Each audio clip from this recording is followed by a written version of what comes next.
Wine and Crime contains graphic and explicit content which may not be suitable for some listeners. Listener discretion is advised.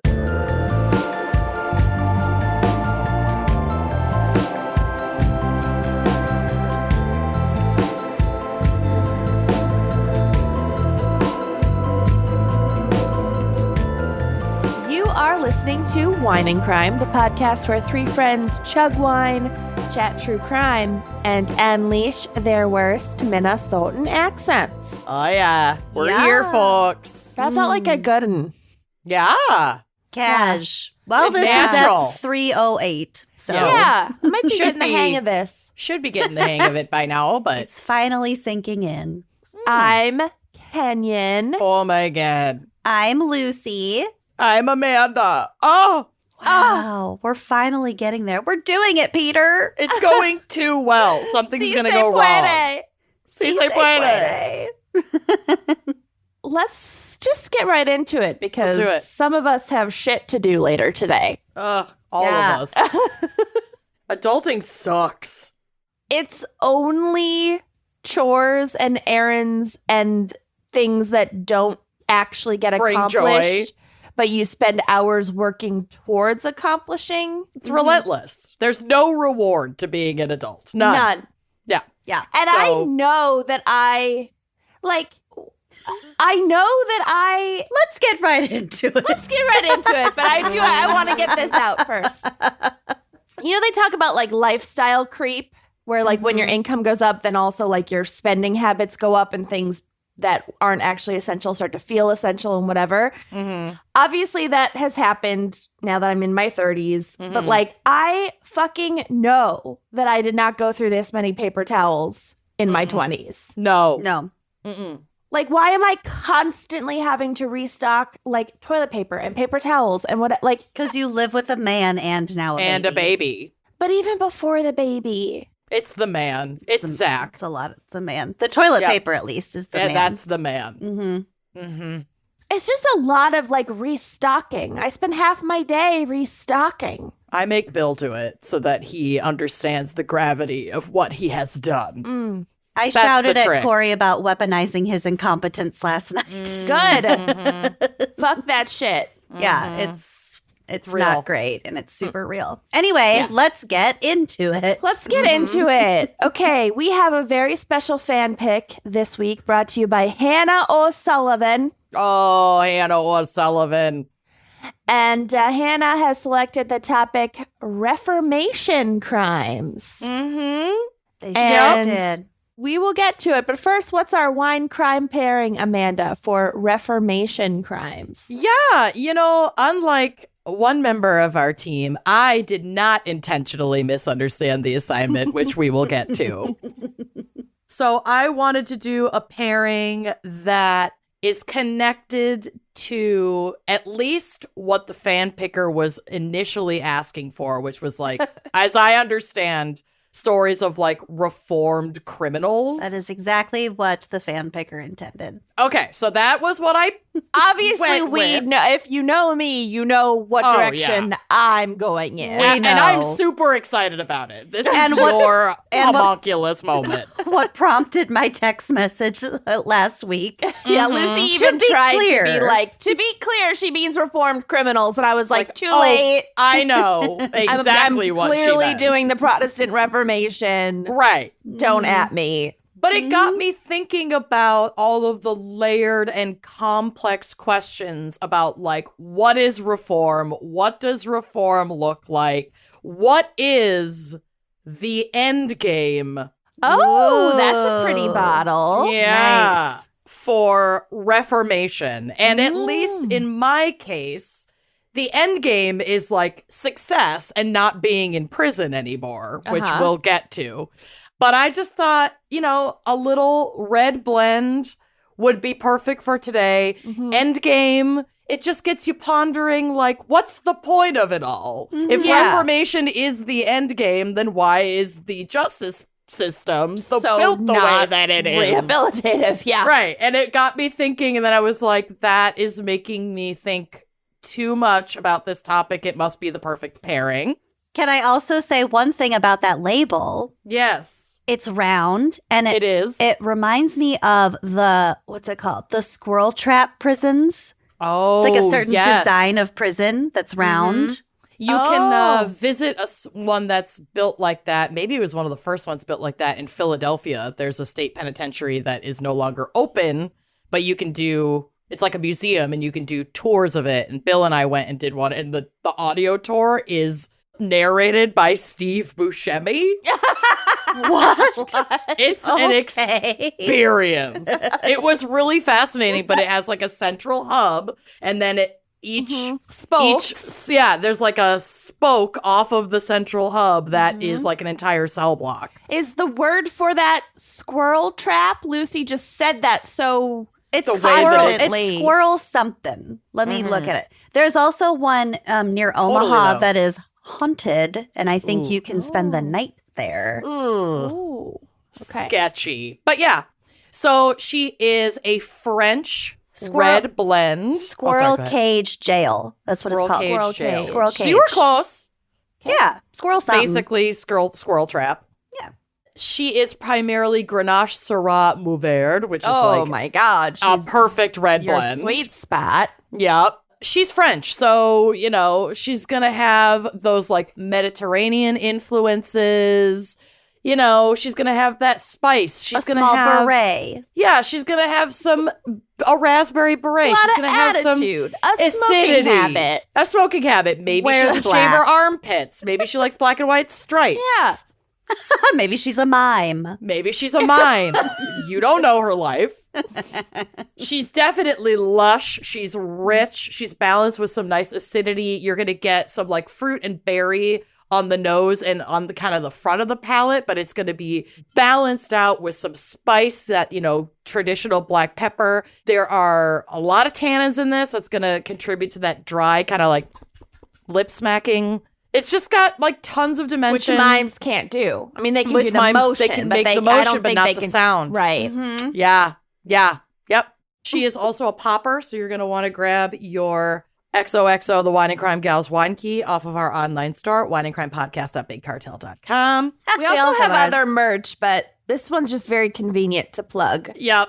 I plug it every time. We have in the background for our Patreon people, you might be able to see my Salt Your Dead bag. Oh, cute. Yep. We also have wine stoppers for if you don't finish your whole bottle. We added those over the holidays, and they are phenomenal. They're so cute and So vibrant. cute.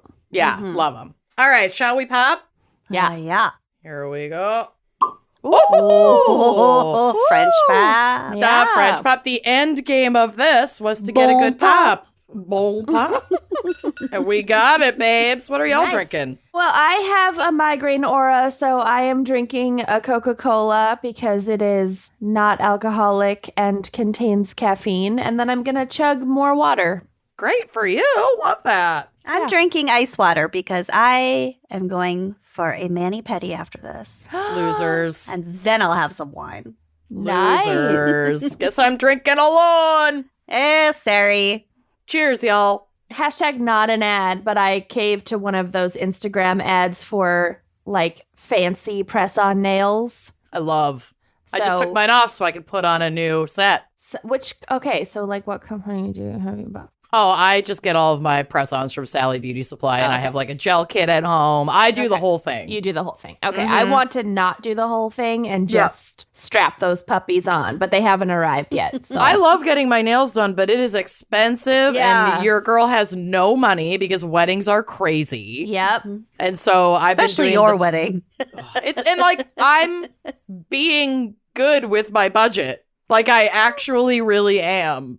And it's still nuts. Feeding all of you assholes is very expensive. Well, I don't know your total guest list, but I can only imagine. And that's the biggest cost right there. Yep. It's not small. That and the it's also releasing of not the doves. huge. And it And better there will be an open no bar. doves. It is not an open bar. I can't afford it. It's Rude. a hosted bar, but it's not. Do you know how expensive a fully open bar is? Well, a hosted, you know what I mean. It's I don't a need to hosted have bar. every option. No, I can't pay for y'all. Yeah.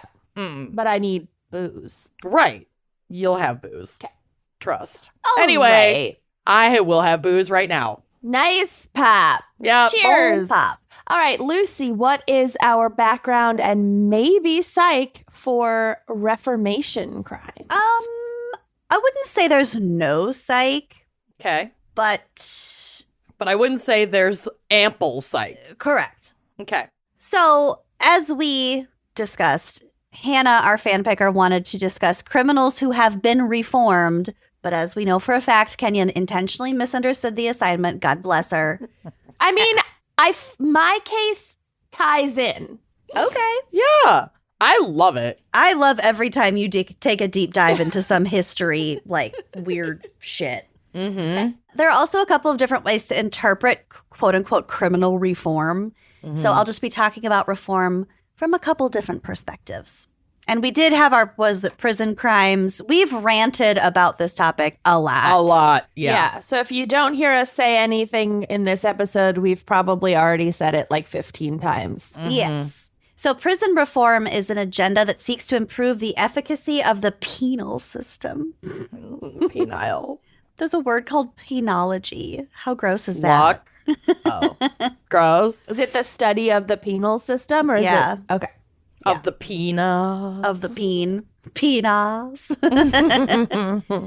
Okay, improve the efficacy of the penal system, improve conditions within that system, and also to find alternatives to incarceration. Because the end game, the end goal is to not be incarcerated, I guess. Part of this agenda is reforming incarcerated individuals to make sure that they stay out of prison once they're released. But let's look at criminal justice reform overall. This is from the Equal Justice Initiative. The U.S. has 5% of the world's population, but nearly 25% of its incarcerated population. That is a fucking bonkers Yeah, statistic. I know. Like, I know we've talked about it I'd before. heard but it. it's- Yeah. Every time it's like, God It damn, blows you away. Yeah. We really can't do any better. Mm-hmm. Our spending on jails and prisons reached $87 billion in 2015, an increase of 1,000% from $7.4 billion spent in 1975. I was talking with a boomer who I love, a loved one boomer, and they were saying like, well, maybe, like prisons are so expensive. We're paying all this money for these prisons, blah, blah, blah. Maybe we need to cut costs. Maybe they shouldn't be prisoners shouldn't be given 3 meals a day. And this boomer was saying like, I often don't have time to eat 3 meals a day. I just eat 2 meals a day. And like these prisoners have it like cushy. They get 3 meals a day. And I had to be like, I don't think that's where the costs are coming from. I think the costs are coming from the fact that they are for-profit prisons. Uh-huh. And like cutting people's food rations Isn't probably the way. The food is not where the money's leaking out from, because sure if you isn't. know what the fuck they eat in there, it's not. right. It's not expensive. It's and that's, Moldy cheese on moldy bread. yeah. I feel like I did get through to the boomer on this particular occasion, I think, because they were like, oh, yeah, they are for profit. That is probably where all the money is going. And I was like, Uh-huh. Another stat that I read that I don't think I cited was that when all is said and done and all the costs are thrown together and like tallied up, it costs taxpayers closer to $1 trillion every year to maintain these prisons in our country, which is fucking crazy.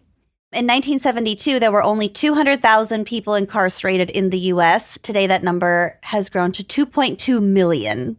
Jesus. And it's not like people are getting more violent or that our population is exploding to this degree. Right. We're just imprisoning more people. And the statement on their homepage pretty much sums it up, and it reads thusly. In the American criminal justice system, wealth, not culpability, shapes outcomes. Many people charged with crimes lack the resources to investigate cases or obtain the help they need, leading to wrongful convictions and excessive sentences, even in capital cases. Racial disparities persist at every level, from misdemeanor arrests to executions. The quote-unquote tough on crime policies that led to mass incarcerations are rooted in the belief that Black and brown people are inherently guilty and dangerous, and that belief still drives excessive sentencing policies today. The whole crack cocaine versus powder cocaine. everything. I know we've talked about it before, but I'm just flagging things. The broken windows thing. Yeah. More incarceration doesn't reduce violent crime. Using prisons to deal with poverty and mental illness makes these problems worse. People leave overcrowded and violent jails and prisons more traumatized, mentally ill, and physically battered than when they went in. Today, nearly 10 million Americans, including millions of children, have an immediate family member in jail or prison. More than 4.5 million Americans can't vote because of a past conviction. Like, why is that still Well, because on the Republicans books? know exactly it's there on purpose. I know. Yeah. I shouldn't know it's be. by design, but like it's so fucked up. Yeah. And each year we lose $87 billion in GDP due to mass incarceration. The existence of our prison system and the perception of public safety is predicated on the idea that a person can change and turn from a criminal into a non-criminal. Although I don't even really think that it is anymore. Like, I really think that maybe that's never actually been the case, and that is just the propaganda line. It totally is the propaganda. Yeah. Like, Yeah, It was never meant to relates do that. the perception of public safety. Exactly. It's all about perception. right. But prisons have always just been like a place to punish and Dump. park Yeah. mostly In this poor country, people. yes, but Yeah. in around the world, that is not the case in every place, which is where I'm getting to it. It's a hope that exists for people outside of the prison as well as inside. And this next part is from an article from USA Today, which was written at the beginning of Trump's presidency. The question of whether people change is central to the criminal justice debate that has shifted so rapidly between the Obama and the Trump administrations. From Trump's comment during the final presidential debate about bad hombres. God, that seems like a long time ago. Yeah, right? Doesn't it? Yeah. Well, it was. There have 20 been- I've that lived last 1,000 debate- lifetimes since Yeah, then. that last debate would have been what, 2015? Yeah. And we're coming up. We just entered 2023. It would have been in 2016. But yeah. The I mean, debate? The debate was in 2015. She's right. Yeah. Because then, the presidential debate would have been right before the election. Would it not have been? Yeah. yeah, but and the election, he was inaugurated in January of 2016. The election was in November of 2015. The election was in 2016. Oh. Was it? Yes, And he didn't take office until 2017? correct. Oh, She's right. Lucy's right. Yeah, I just really melted that. I'm telling you, time is Away. an absolute illusion. And this feels like 25 years ago, at least. Yeah, that's crazy. Ugh. So from that shit, whenever it was, to Attorney General Jeff Sessions' plans to prosecute and lock up even more than the 2.3 million we have in federal, state, and local custody right now. Well, they've been making good progress with like half of Trump's cabinet and inner circle. So yeah. they're doing numbers. This administration, meaning the Trump administration's message is clear. Criminal defendants don't commit bad acts. They are inherently bad actors who need to be incapacitated through incarceration. Trump has said this often in interviews and once when he fired someone on The Apprentice, quote, "People don't change." Except that they actually do. Empirical research shows that people can and will change not only their behavior, but also their personality if targeted with the right intervention. Researchers at the University of Illinois performed a meta-analysis of 207 studies and concluded that people can change maladaptive base personality traits in as little as 6 months if they get the proper intervention. If their needs are met, then they don't have to do XYZ to survive. And obviously, this doesn't count. Like, this isn't true for everyone. No, These some people are literal psychopath serial killers with Right. like deep-seated compulsions who cannot be healed. This is A a, lot of, like- statistical analysis. Exactly. a lot of like abusers. The rates of actually reforming like domestic abusers are really, Who are mostly really cops. bad. Yeah. So- But some people can change, especially Absolutely. if the crimes were related to circumstances and poverty and lack of opportunity. And Right, which in the vast majority of crimes that like people are imprisoned or awaiting trial for are exactly that. It's like a lot of petty theft, drug-related charges, right. traffic stops, violations, things like that, where it's like a snake eating its own tail. Like, you're going to keep getting pulled over for the broken tail light if you don't have the fucking money to fix the tail light. And you'll have and then less you get money a ticket to fix every the time. tail light because you're paying your tickets. Yeah. And then you can't make it to court because you don't want to drive your car with the broken tail light. Yeah. All of the things. I kind of think of it as like similar to depression, where there's like you can have like situational depression, like say when you finish grad school and you have a ton of new debt, but you can't get a job. And no opportunities. And that's situational depression, and then it lifts when the situation is ameliorated. Or you can have chronic depression, which can, be helped with medication and other things. Or sometimes it's severe depression and it can't really be helped with a lot of those things. It depends. Yeah. Next. Those crimes that you were talking about, like a busted tail light or a drug offense or a DUI or whatever, those actually have a pretty high recidivism rate, which is what you were saying, as compared to violent crime, which actually has a much lower recidivism rate.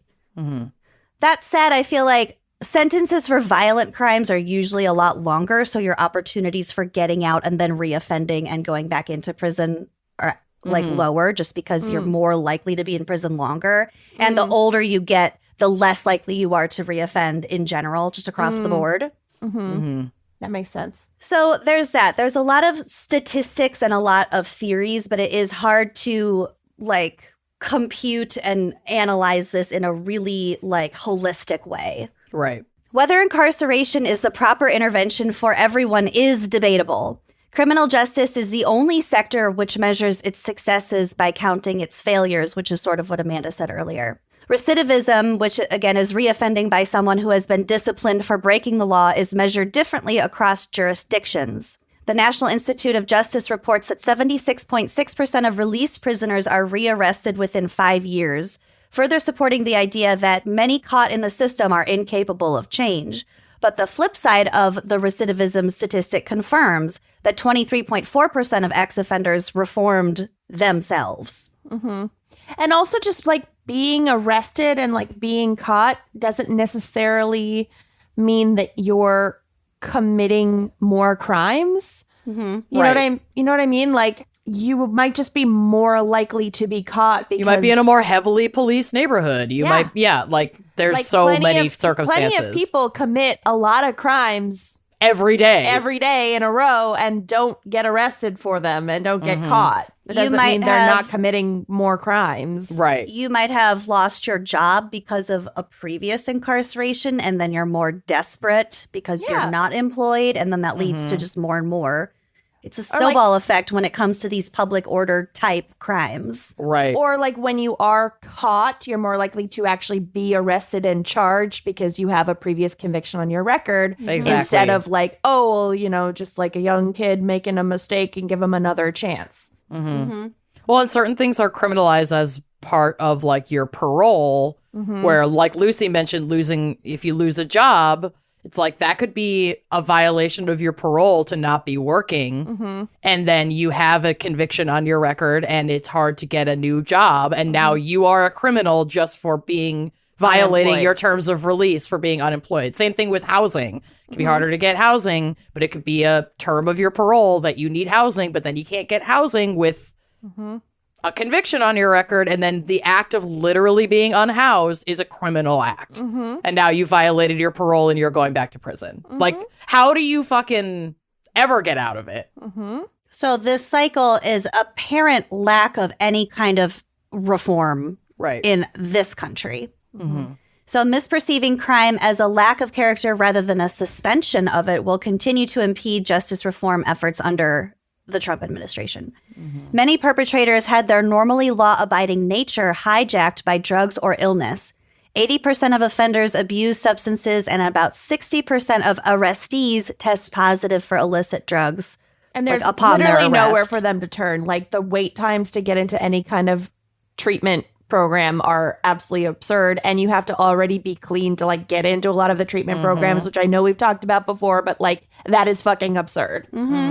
More than half of incarcerated people have been diagnosed with mental health problems, and some exercise just bad judgment in pursuit of an illusion or an opportunity or something. Like, you can just fuck up. You don't need to be fall into any of these categories. You can just fuck up.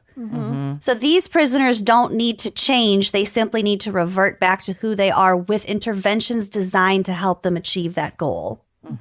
So what does rehabilitative incarceration look like? And this is from an article by the National Bureau of Economic Research that compared average sentences and recidivism rates in the U.S. versus Norway.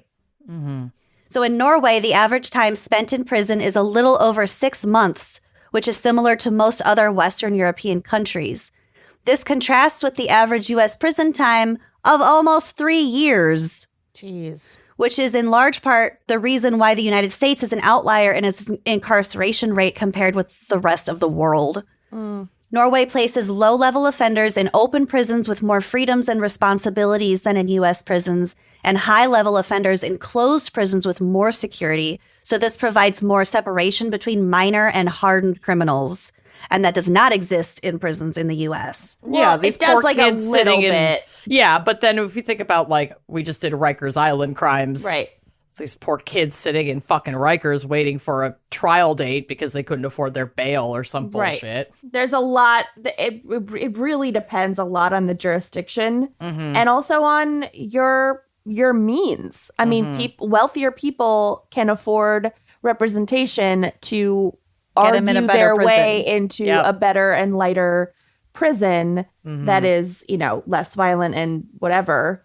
And poorer people don't have those means. They end up going to a more violent, kind of chaotic facility. Then they get into more trouble for getting involved in violent acts in prison, probably that they didn't want to be involved in the first place. Yep. So yes, it's possible in the U.S. for it to shake out that way, but for most people, that's not what happens. But that is the way that it works overall in Norway.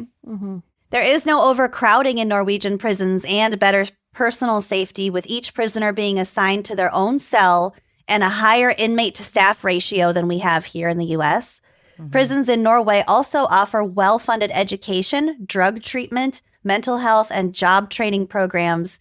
Finally, Norway places an emphasis on helping ex-convicts integrate back into society with access to social support services and active labor market programs. And I know a lot of folks listening to this are probably thinking, like, well, Norway is so much smaller than the U.S. and their population is, like, again, this is a smaller scale, which I understand. Like, the country of Norway has about the same population as, like, the state of Minnesota. So, like, yes, that makes an impact, but this is not so much about population size, but about resource management in their, like, whole framework of their justice system. And, like, considering how much money goes into, quote unquote public safety in prisons in the United States, it's not that we don't have the funds to put them into these types of practices. It's that the people who privately own the prisons still stand to make too much money from the situation as it stands. Yeah, this is from an economics journal. This is about the data. Yeah, We the spend numbers. a lot more money per capita on our prisoners than they do in Norway. Correct. And they're Well, they only get 2 meals a day over there. Oh, right. It saves them so much money. But that's what's so crazy is that, like, the resources that we're providing people are infinitely worse, and we're spending infinitely more, similar to our healthcare fucking system. So among their other findings includes this. The reduction in crime is driven by individuals who were not working prior to incarceration. Among these individuals, imprisonment increases participation in programs directed in improving employability and reducing recidivism, and this ultimately raises employment and earnings while discouraging criminal behavior. Yep, because their needs are getting met. If you go into prison, you don't have a job in the first place, which Or a skill. could have contributed to the reason why you're in prison. Yep. You are way fucking more likely to get out and have your training and get a job when you are released from your average 6-month stay in prison. And I don't know what their legal framework is in terms of hiring folks who have criminal records, but if it's less Sounds intense like there than are it job is here. placement programs. Right. Right. That's what it said. Yeah. So like here, we quote unquote have programs like this where you can learn a trade or get your education and then, work with, get some like aftercare, quote unquote, leaving prison. But there's vastly underfunded and under-resourced and understaffed, And a lot of considering places we have won't a hire booming people prison. with convictions. Exactly. So even if they did have access to those like post-incarceration pairing resources, maybe the only place they have to go is like home with their families, and it's in a smaller community where they don't have as many resources. I don't know. It's just there's so much involved in this. People are sent to a specific address, like they have to be at a specific address during their parole, and if they don't have access to transportation or to opportunities within like a immediate range around that address, like what the fuck are they gonna do? So just a little bit more. The effects of incarceration for this group are large and economically important. So this group meaning the group that did not have a job when they went into prison. Imprisonment causes a 34 percentage point increase in participation in job training programs for the previously non-employed. And within 5 years, their employment rate increases by 40 percentage points. Wow. At the same time, the likelihood of reoffending within 5 years is cut by 46 percentage points.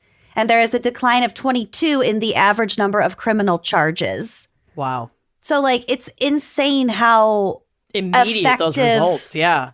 And immediate there. Yeah. You educate people and you give them some opportunity. And guess what? They're going don't have to make sell drugs or hold up a gas station or, And obviously, this isn't true for everyone, like we said before. Like, I understand if you own a business, you don't want to hire someone with a violent criminal record, like a rapist or whatever. Like, I completely understand that you want to make sure that, like, your safety, your family's safety, your fellow, like your coworkers and employees' safety is taken into account.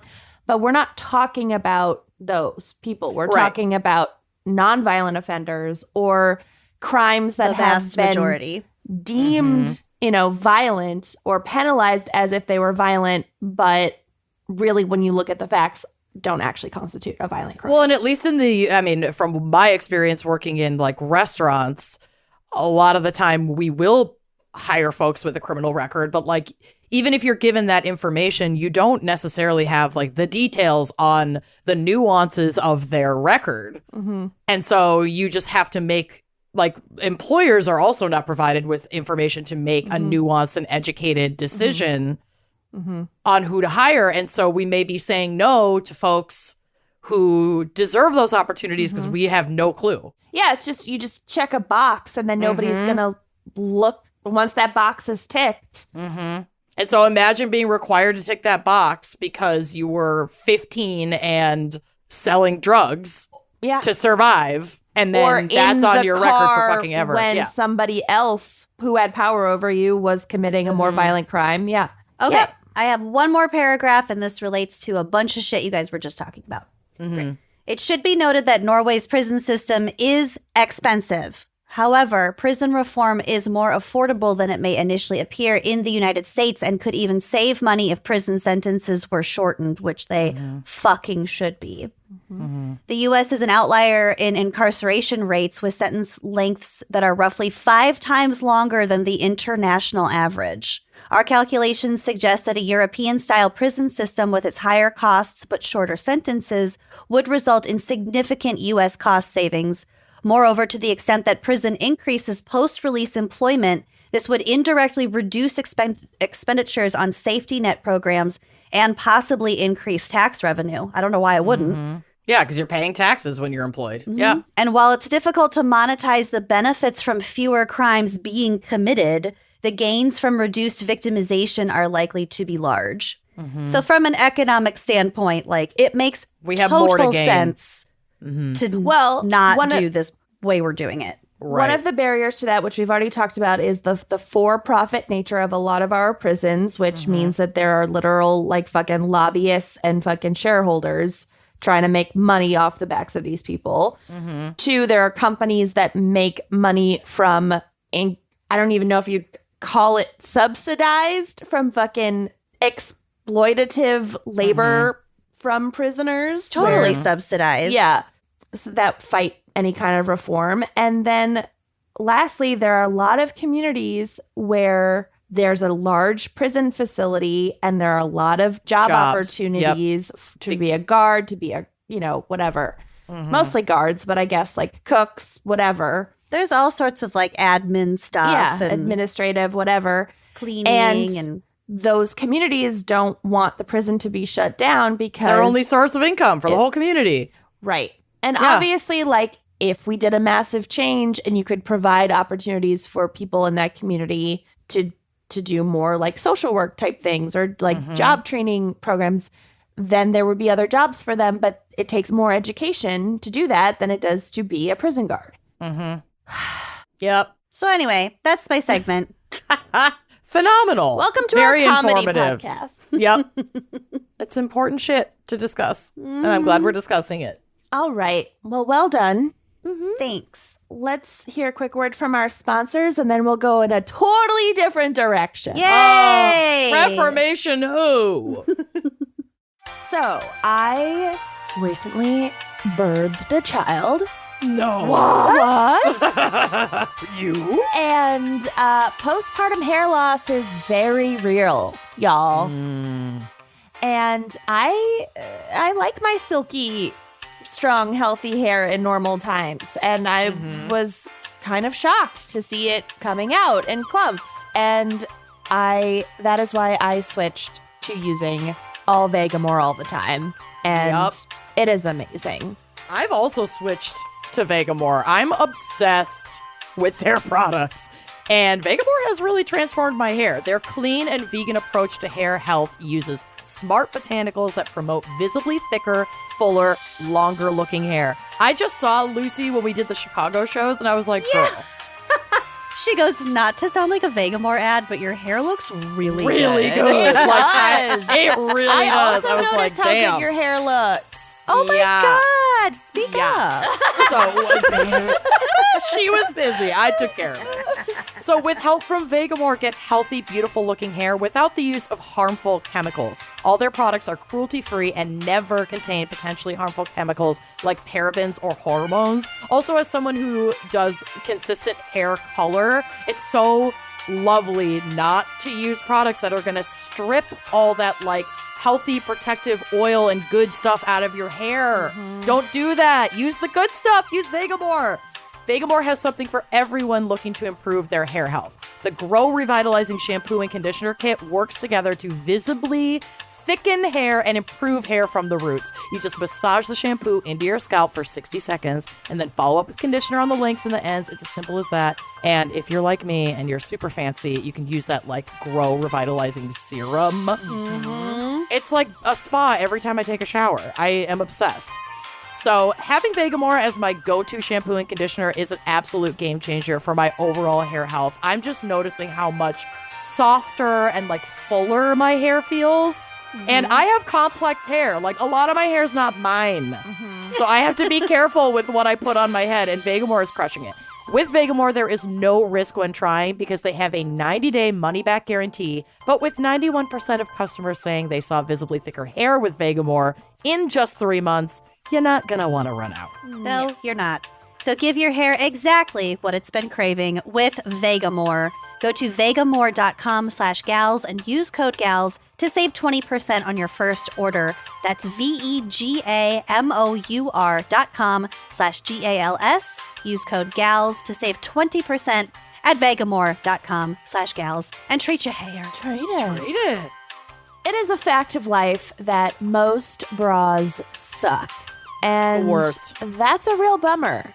But Third Love knows that it's not you, it's the bra. It's never you, it's always the bra. Always. Unless that bra is Third Love, because when I tell you I've switched out all my bras, I mean it. I am currently wearing the 24/7 bra. I'm wearing that bra right now too. Yes, wireless, baby. I love that bra. So comfortable. I have napped in this bra. Unbelievable. I fully slept in a lace bralette last night. Oh, the lace bralette is so cute. I didn't even realize I had fallen asleep in it. I fully fell asleep in it and just woke up being like, oh, I'm still wearing my bra. Oops. That's the sign of a comfy bra. Yeah. Yeah, so if you're looking for an everyday bra or something with a little more coverage, maybe that cute lace, kind of like an Art Deco pattern maybe, or an unlined style, maybe a little extra lift, maybe a combo of all these things. Maybe your boobs are 2 different sizes like mine. And you want to find a bra where you can take the pad out of one side and double up the other side. Yep. And you will find that at Third Love. They also offer the fitting room quiz because your bra size can change constantly, honestly. Drastically. Yeah, Over like 6 maybe times you throughout just your had a life. baby. Yep. Yeah. Or your so- period. or like it's cloudy outside or something. A strong breeze. Yes. So you can find your perfect bra size with their virtual fitting room. It is so good. They look at size, breast shape, and fit issues, plus like your fabulous taste. You find the right bra for you. It's amazing. So ditch bad bras and get a better one that makes you look and feel great. Upgrade your bra and get 20% off your first order at thirdlove.com/gals. That's 20% off your first order today at thirdlove.com/gals and treat your bubbies. What's your love language? Is it physical touch? Yes. Is it gifts? Yes. Yes. How about some time together with your partner, some quality time? Lower priority. Next. Well, whatever your love language is, people get turned on in all sorts of ways, and Dipsea has invented a whole new love language with sexy stories for whatever mood you're in. Y'all, it's the best. Dipsea is an app full of hundreds of short, sexy audio stories designed by women for everybody.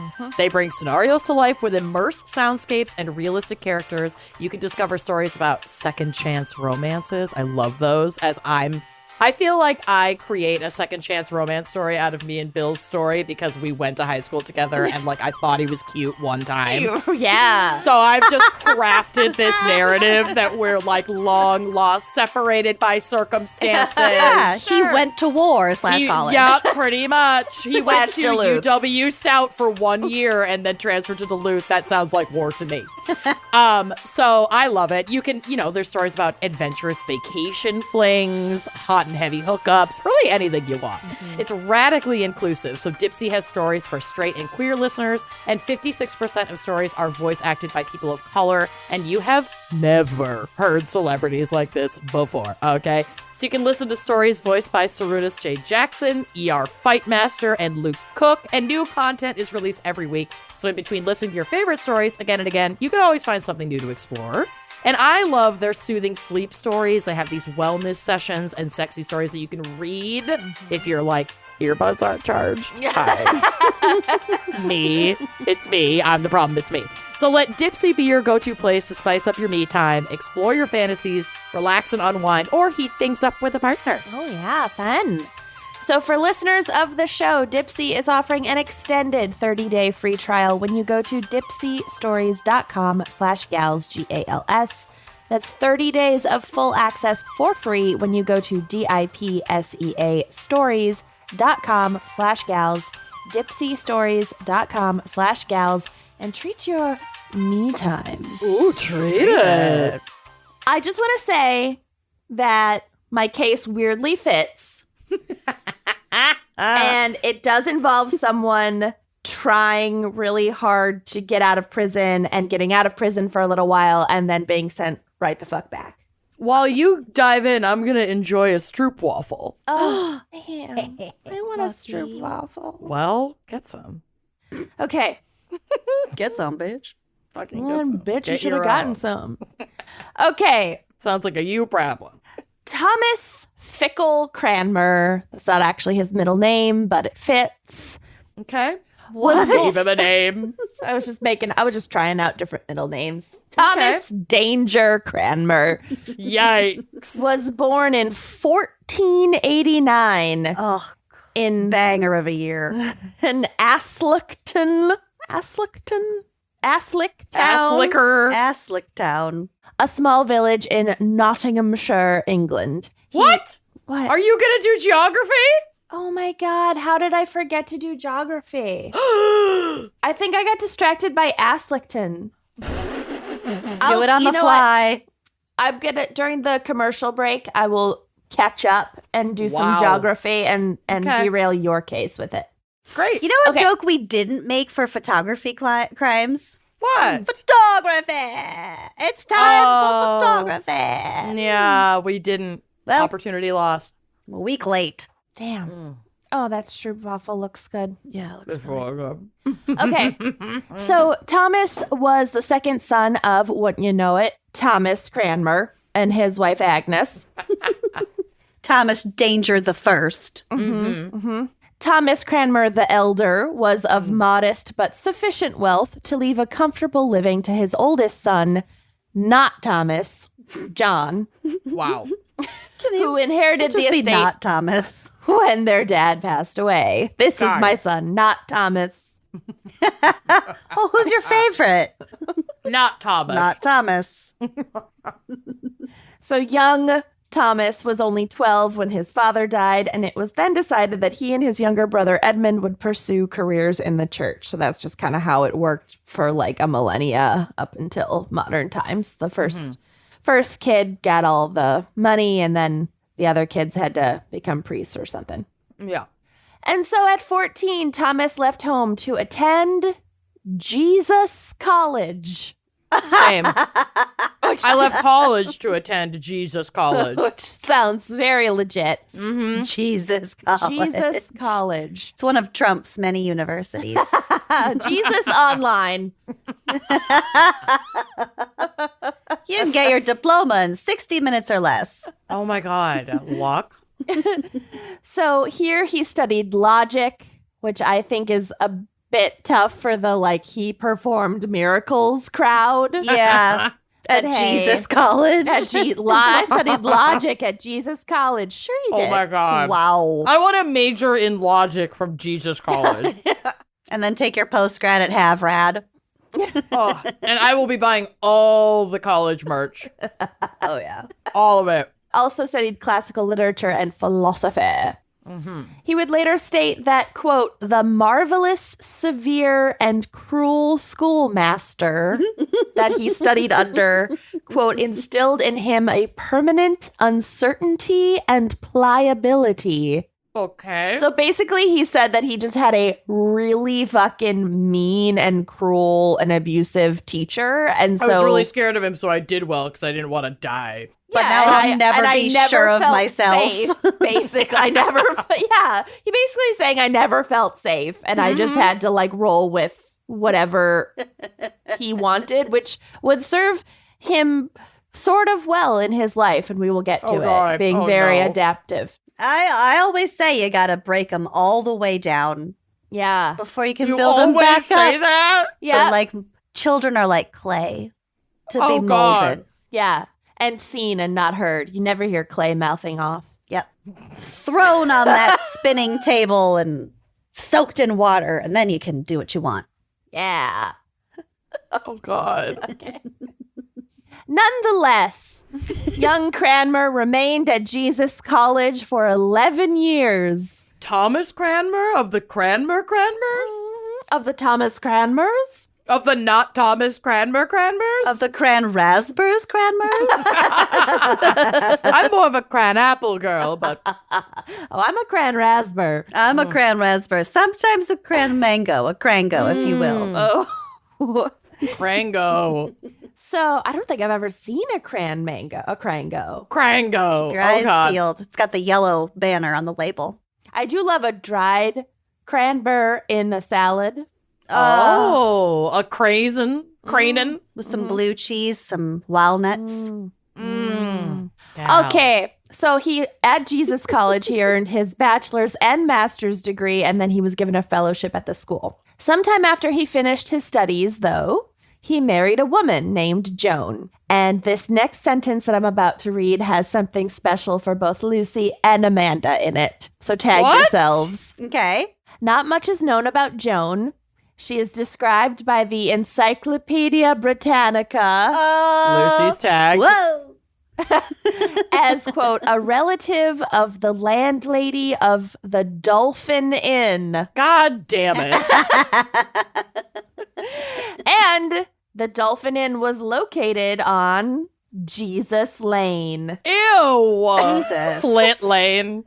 Vaginal slit lane. Ew. Jesus, my vaginal slit, not Thomas Lane. Yep, nailed it. Just when I think that most words have been strung Check together yourself. in a sentence at some point in A history. relative of the landlady of the Dolphin Inn, which was located on Jesus Lane. No, the Encyclopedia Britannica. That is like a sentence I would keep in my back pocket if someone was like, create a unique sentence that no one has ever said before. Yeah. Yeah. I would just say that. Yeah, the relative of the landlady of the Dolphin, Dolphin Inn, Inn, located which on was- Jesus Lane. It's a word salad. It's yeah. Mad Libs in a sentence. Yeah. Yeah. So even though Thomas was not yet a priest, his choice a to girl, not yet a priest. his choice to marry required him to resign his fellowship position and give up his residence at Jesus College because, like, Slut. you can't. Slut. Slut. Sluts Be can't married. graduate from Jesus College, you slut. You silly slut. Actually, we'll Fucking- get to the sluts. Fucking not Thomas, the slut. He's officially called Not Thomas to me, and it's all one name. Not Thomas John is all one name. The Thomas. Not Thomas the Thomas. slut. Not Thomas John, the slut. Okay, so Fucked his way out of Jesus College. Ew. he fucked his way out of Jesus College. did, right actually. right onto Jesus Lane. Oh, he could never escape. And yeah, so he loses his spot at university because he chose to get married. But then Joan conveniently dies in childbirth not Oh, long after God. the marriage. What a waste. Marriage used to be so Short. awesome. It was like not a Short. long con. Yeah. Kenyon says short. Amanda No, says but that's- awesome. That's literally why I'm saying it was awesome. Yeah. It was not a lifelong commitment. No, You just it had was to like outlive 15 the years idiot next to max you. for most Yeah. people. Yeah. Okay. Bring back traditional marriage. Make marriage short again. Make it the Dark Ages again. Yeah. Make America Reformation again. So Marriage was pretty low stakes. yeah, somebody was gonna die. Like Nose immediately. Nose go. Also, I have pictures on the drive. Obviously, they're not pictures, but they're Photographs. portraits. So I feel like it's Wow. worth seeing some of these people. Not Thomas is a mess. He looks just like Ben Affleck. Okay, Oh, so Ben Affleck at the Grammys. that's what Just I never been more upset. It's giving Ben Affleck at the Grammys. Look Yeah. at the photo, Thomas Cranmer 2, and then look at the Yeah. photo I uploaded of Ben Affleck at the Grammys. Oh my God, you did? Wait. Wait, are you fucking... I thought you just independently made that joke? Yes. I said he looks like Ben Affleck. And I said he looks like Ben Affleck at the Grammys. I hadn't scrolled I was down to your prepped for picture. that. I was no gonna make way. that joke. I have the photo on the drive. He looks just like Ben Affleck at the Grammys. That's Like- amazing. Outback smoking a cigarette, Ben Affleck. That's Like, my favorite meme. There's literally... Wow. Yeah. That's amazing. No, that's first of all, the three of us clearly share a brain. Second of all, he does look exactly like miserable Ben Affleck at the Grammys. The rounded I like can't. chin, the pouty Yes. chin. His bucinator is not broken. He's pouting. He's not... She's not thriving. having a great time. There's also a photo of then versus now, Archbishop of Canterbury. And you can see just how far we've come. They're the same. sleeves. Corporate wants you to find the difference between these two pictures. They're the same picture. Like this was in 1545 and 2021. They literally only took off the scarf of the outfit and Yeah. the silly hat. Everything else is the same. Tom Cram too just looks like he's about to burst into tears. Well, He looks had a lot really to cry upset. about, and we will get to it. Oh. Great. Okay, so he's kicked out of college because he gets married. Joan dies in childbirth. He's like, sweet, I can go back to Jesus College. Oh my God. No, because he already fucked her. Sweet. They never fully stopped enrolling me in Jesus College. I still have my student ID. Let's go. All my credits Amanda at still Hamilton. Yeah. I still have my Hamilton ID. Let's get a discount. It's graduation day. Where's Amanda? I would not have been surprised if you had been the MC of our graduation. That would have been fucking amazing. Okay, so he's Time machine. reinstated. He then begins studying theology in earnest, and one source describes him as, quote, a man of immense, though not very original learning. Ernest goes to Jesus College. And in 1520, he is finally ordained as a Catholic priest. I mean, same, but I just did it online. Loser. You're not a Catholic priest. The fuck you can I'm not. just marry people. The fuck I'm not. I went to Jesus College online. I got my degree in under 60 minutes, and I can perform And you have a last rites miracles. box. I do have a last rites box. You're basically a and Catholic sashes. priest. Yeah. And sashes. Fucking come for me. Come for me. Okay. So this period in time, though, it's around the year 1520, was an incredibly tense time in British politics. We're not going to get into all of it, but short version, Henry VIII is a narcissistic psychopath. Trying to make up a new all-powerful. religion so he can fuck more bitches. Yes, pretty much.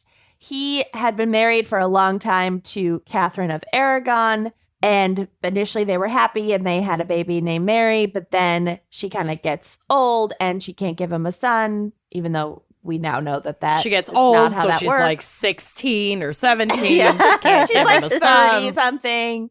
Ugh, what a Rolling hard, hag. put away wet. What a hag.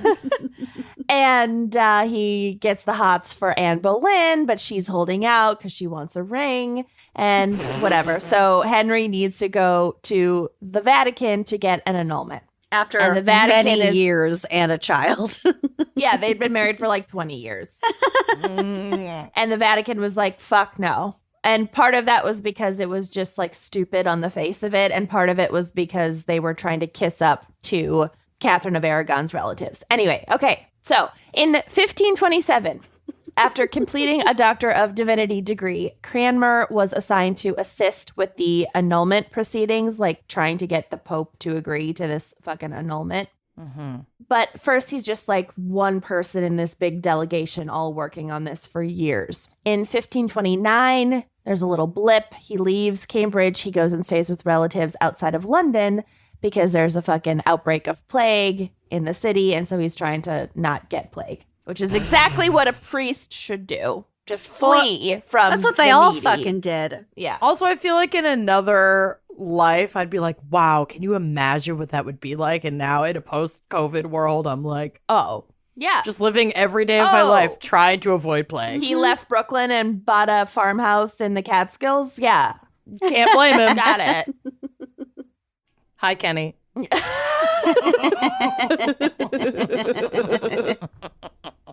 Speaking from someone close to you by chance. Oddly specific, but yeah, I get what you're saying. But not even just Kenny, like 4 other people I know did that. Oh, yeah. At this point in time, Cranmer becomes personally acquainted with Henry VIII, who had also gotten the fuck out of London to avoid the plague, and they live nearby each other in the countryside, and they become They're friends. buds. Yeah. They're brewing beers together, hating on their wives, their ex-wives, their dead wives. Drinking beers in the driveway. Drinking Their beers- respective driveways in the Drinking cul-de-sac. beers in the garage. Yeah, yeah. So Cranmer also spent time during this trip with 2 of the king's other close religious advisors who were also working on this whole annulment fiasco, Stephen Gardner and Edward Fox. And the 3 of them spent long hours discussing the case and decided that rather than appealing directly to Rome for the annulment, which they'd already been trying to do for years and was not working, they decided they might have better luck traveling around Europe and interviewing other religious scholars and trying to build a legal case Here we that, go. quote, the king exercised supreme jurisdiction within his realm. Okay. So they're just trying to like completely upend centuries of how Christian Europe worked. How it was done. Yeah. Right. Right. So the men gained approval for this plan because they were trying to help Henry fuck Anne Boleyn. And it was during... It's of national interest. Right. It truly is. He wanted to get his dick sucked. And so Cranmer encounters other humanist and Protestant reformers around Europe, and they start to get into his head. Then in 1532, he was appointed ambassador to the Holy Roman Emperor Charles V, which means he's spending more time abroad and he's chatting with more people and hobnobbing with more Protestants. Fucking slob nobbin. Yeah. Ew. Hob on my knob. Yeah. Slob on my nobbin with fucking Trying to get some stank Emperor on his hang down. Charles. Ew. Yeah. Jesus Christ. God. Explain it to me like I'm on TikTok. Okay, he was gobbing on his knob, trying to get some stank fanger. Ew. So he became Trying to get his dick wet. You're a lot closer than you might. Ish. God. You're not wrong. Because I'm during not wrong. The whole thing is wrong. he became especially close with a German Lutheran reformer named Andreas Osiander. I don't know how to say that. Weeza Boudreaux. This friendship. Canyon's Weezer. You totally are. Your laugh. So this friendship led him to take a very surprising action for an ordained Catholic priest, a very well-known and high-up ordained Catholic priest, which was that he decided to fucking marry Again? another woman. No. This one named Marguerite, who was the niece of this Lutheran guy that he had befriended. Weezer's wife. Weezer's niece. Weezer's niece. So, yes, he'd been married before, but that was before he was like officially a priest. So now And she died, so she it don't died. count. Don't count. So now the fact that he's marrying as a priest is like Yeah, scandal, babe. really scandalous and illegal. This is like Harry leaving the royal family scandalous. Yeah. God. Get over And it. a lot of priests just like took mistresses. So like he could have done that. And so he actually like made a choice to actually marry her. Publicly wed. Because like taking a mistress was, quote, the prevailing custom among priests for whom celibacy was too rigorous. Right. Wow. Yeah. Yeah. Always have a backup. So scholars believe that by this point, Cranmer's views had undergone a definitive change to become more aligned with the Protestant reformers than the Catholic Church. So now he is a Protestant now, in all but name, in his heart. Okay. Still, his marriage to Marguerite and the 2 children they had together had to remain a secret for the next 15 years because, yeah, it's not done. There are even rumors that she would travel with him in a chest with air holes cut into it. No. Ew. But these are it's probably not true because that just sounds horrible. But yeah, that's what was like said. the Tyrion Lannister had to cross the sea in yeah. that shed in the crate. Totes. Yep. So anyway. Yep. Yep. So not long after this marriage, Cranmer is called back to England because they're still trying to work on this fucking annulment. At this time, the elderly Archbishop of Canterbury, which is a major deal, it's like on the level of like Secretary of State, basically. Like it's like a big deal, Archbishop of Canterbury. He had just died and the king needed someone loyal, so he appoints Cranmer to this big time job. Good job, Cranberry. And big promotion for Cranberry. For Cranrias. And the king now is putting a lot of pressure on him to make this fucking annulment finally fucking happen because Anne Boleyn, they'd like had a secret wedding, even though he wasn't actually divorced. Okay, And- that's always going to turn out well. And now Anne was pregnant. Oh, Bonus points to who can name her child. Who was she pregnant with? Damien Elizabeth. Faye. Elizabeth. Got Queen it. Elizabeth the First. Good job. Fine. the redhead. Okay, so as Archbishop in his new job, Cranmer officially lent his support to the king's cause and declared the marriage to Catherine of Aragon void from the beginning for reasons we're not going to get into, and pronounced that this new marriage to Anne Boleyn was the real one. Does that mean the child that he had, that Mary was illegitimate? That's what they claimed. Okay. And Mary obviously is not happy about suddenly going from princess and heir apparent to bastard. And also having her mom like shamed and put away and ignored. Yeah. Yeah. And her whole religion being taken away from her. Okay, That- we will that get to it. Etc. Mary's pissed. Also pissed are just like the common folk because they liked Catherine of Aragon and they recognized that Henry was being an asshole and like this was all bullshit. And also they like started rumors that Anne Boleyn was a witch. Anyway. It's Princess Diana all over again. Yeah. Basically, this meant that like Cranmer doing this and like following Henry and making this proclamation means that the Pope is out. We're no longer following the Pope. Huge fucking shift. Henry VIII is now the supreme head of the Church of England. This is called the Act of Supremacy. This is the Protestant Reformation, basically. In the years to come, the Church of England, which is the new church, grew its power, and Cranmer remained close to the king and continued to do whatever the fuck Henry wanted, which just got crazier as time went on. So in 1536, Henry became convinced that Anne Boleyn was cheating on him. She probably wasn't. I mean, we're like 99.9% sure she wasn't actually. She just was kind of a flirt. She was a flirt, not a slirt. And he even like accused her of having sex with her own brother, which like definitely did not happen, whatever. And so Cranmer agrees to follow Henry again and declares that this marriage is invalid. And then she gets beheaded. Then in 1540, Cranmer helps Henry get an annulment from his latest wife, which if you're counting, this is now number 4. We skipped over number 3. She was the good one only because she basically died in childbirth and gave him a son. What was her name? Jane Seymour.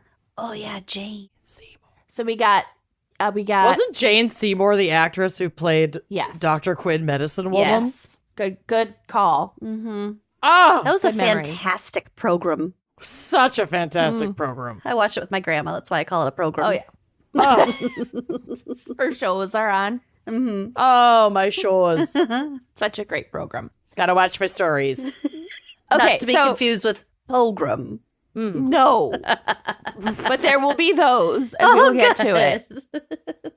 So we got Catherine of Aragon, then we got Anne Boleyn, then we got Jane Seymour. She gives the son, but then she dies, and Henry always loves her. But he probably would have ended up beheading her at some point anyway if she had lived longer. Then he marries Anne of Cleves, doesn't actually like her. He gets pissed. There's like a whole drama about like her portrait.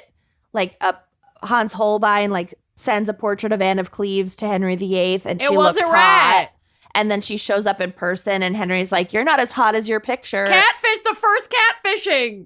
I thought you were called Cleves for a reason. Loser.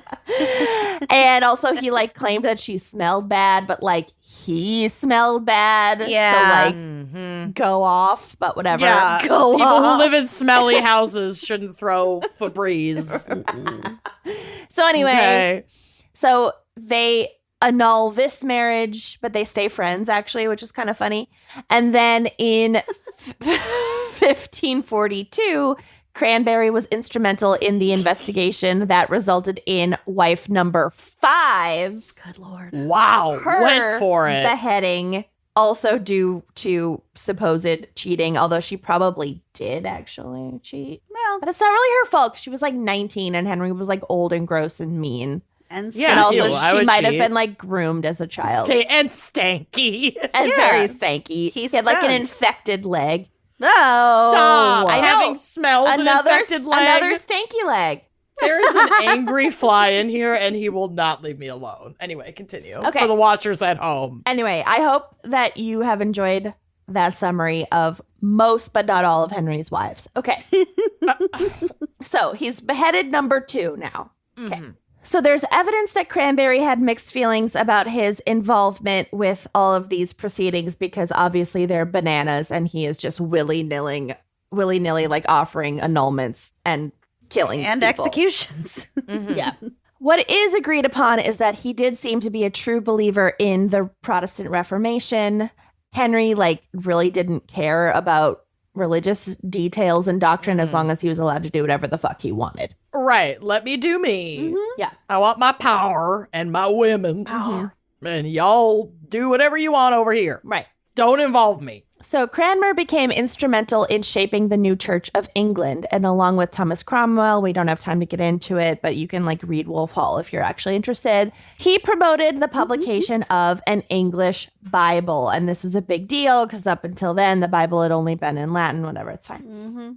Then Cranberry composed something called a litany for the church, but I couldn't really figure out what that is. I think it's a prayer that you read during a parade. I don't know. Catholics, let me know. So then...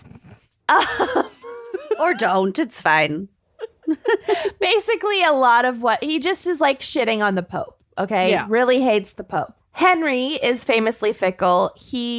But he did seem to have a true fondness for Cranmer, and a lot of Henry's other close friends ended up getting sent to the literal chopping block, but Cranberry sticks around. He's a really good yes man. Yeah. Okay. Also, Cranberry's enemies tried to kill him on at least 3 different occasions in elaborate plots, and none of them worked. They tried to get, Henry to kill him, and Henry was like, "No, I like that dude. It's fine." He's chill. So it's said that Henry had a, quote, curious attachment to him. They were BFFs. According to one source, quote, the king regarded him with that mixture of awe and amusement that the worldly and selfish bestow on those who appear simple in affairs. He liked him, listened to him, protected him, but allowed him no political influence whatsoever. So yeah, he's just a little yes man to keep in his packet. He's a Chris Christie. So Cranmer's real influence would come after Henry's death. So Henry dies, and his only son, the one that was born to Dr. Quinn Medicine Woman, Right, Jane Seymour. Okay. becomes king, but he's only 9 years old. That's old enough. You only have a few good years left. Well, he really did only have a few good years left. You're cruel. I peaked when I was 9. Yeah. I have been on this downward hill way below the Earth's with crust. those sewing scissors. Seriously. My really cool asymmetrical haircut and tossing the goose sewing scissors, swan scissors, into the bag. Peaked. I mean, Lucy and I met when we were 8, so imagine becoming king a year later. This is midlife crisis at that point. Of the realm. Which is intentionally vague so you can keep annexing and colonizing more places. So during Hopefully the he had lunch first. What's the first thing you would do? If you I don't won know, the go to King lunch. lottery. Have lunch. Go to lunch. Lucy's answer. If you won the lottery, what's the first thing you would do? I don't know, go to lunch? Unless it's night, and then I'd have dinner. And then I'd have dinner. I guess if it's morning, I'd have breakfast, but I probably wouldn't She be never up then. eats I don't eat breakfast. breakfast. She never eats That's breakfast. McDonald's breakfast. Are you True. kidding? True. It's the only breakfast. But that's only then, suitable. at 1 second to 11 a.m. so that she can get it at the last minute. Okay, so Edward the Sixth. He's 9. He becomes king. He is a real Protestant because his whole mom would never have been queen if the Catholics had stayed in power. So he's a real Protestant. He also, all his guardians are super Protestants. So yeah, he cares a lot more about religion than his dad did. the 9-year-old. The 9-year-old. Okay. Just making sure we're talking about the same person. Yeah. He's He's deep into his Protestant devout. era. Okay. He's deep his in his fourth Protestant grader era. is devout. Okay. He fucks, but he doesn't because he's Protestant. Ish. And 9. Okay. So Cranmer is a really important ally and advisor to the boy king. In 1549, Cranmer writes the New Book of Common Prayer. The new book of Cranmer Prayer. Yeah. Sure. He writes Bridge to Terabithia. Bridge to and- Cramnerbithia. I'm going to cry just thinking about that book. God. But this golden age of Cranberry's religious influence proved to be short-lived, much like the Boy King. Oh, Edward. Eddie. So in the summer of 1553, it became clear that young Edward, who had been ill for months, would probably not live to see his 16th birthday. Ooh, too he really devout. was middle-aged. He was too devout. He was upper middle-aged when he took the throne. Sad. So the next person in line is supposed to be Mary. Got it. And who does Mary really not like? Elizabeth. Queen Elizabeth. And Yeah. the dad. And the king. Cranberry. She Cran- really hates doesn't. Cranberry. Really hates Cranberry. Why does she hate Cranberry?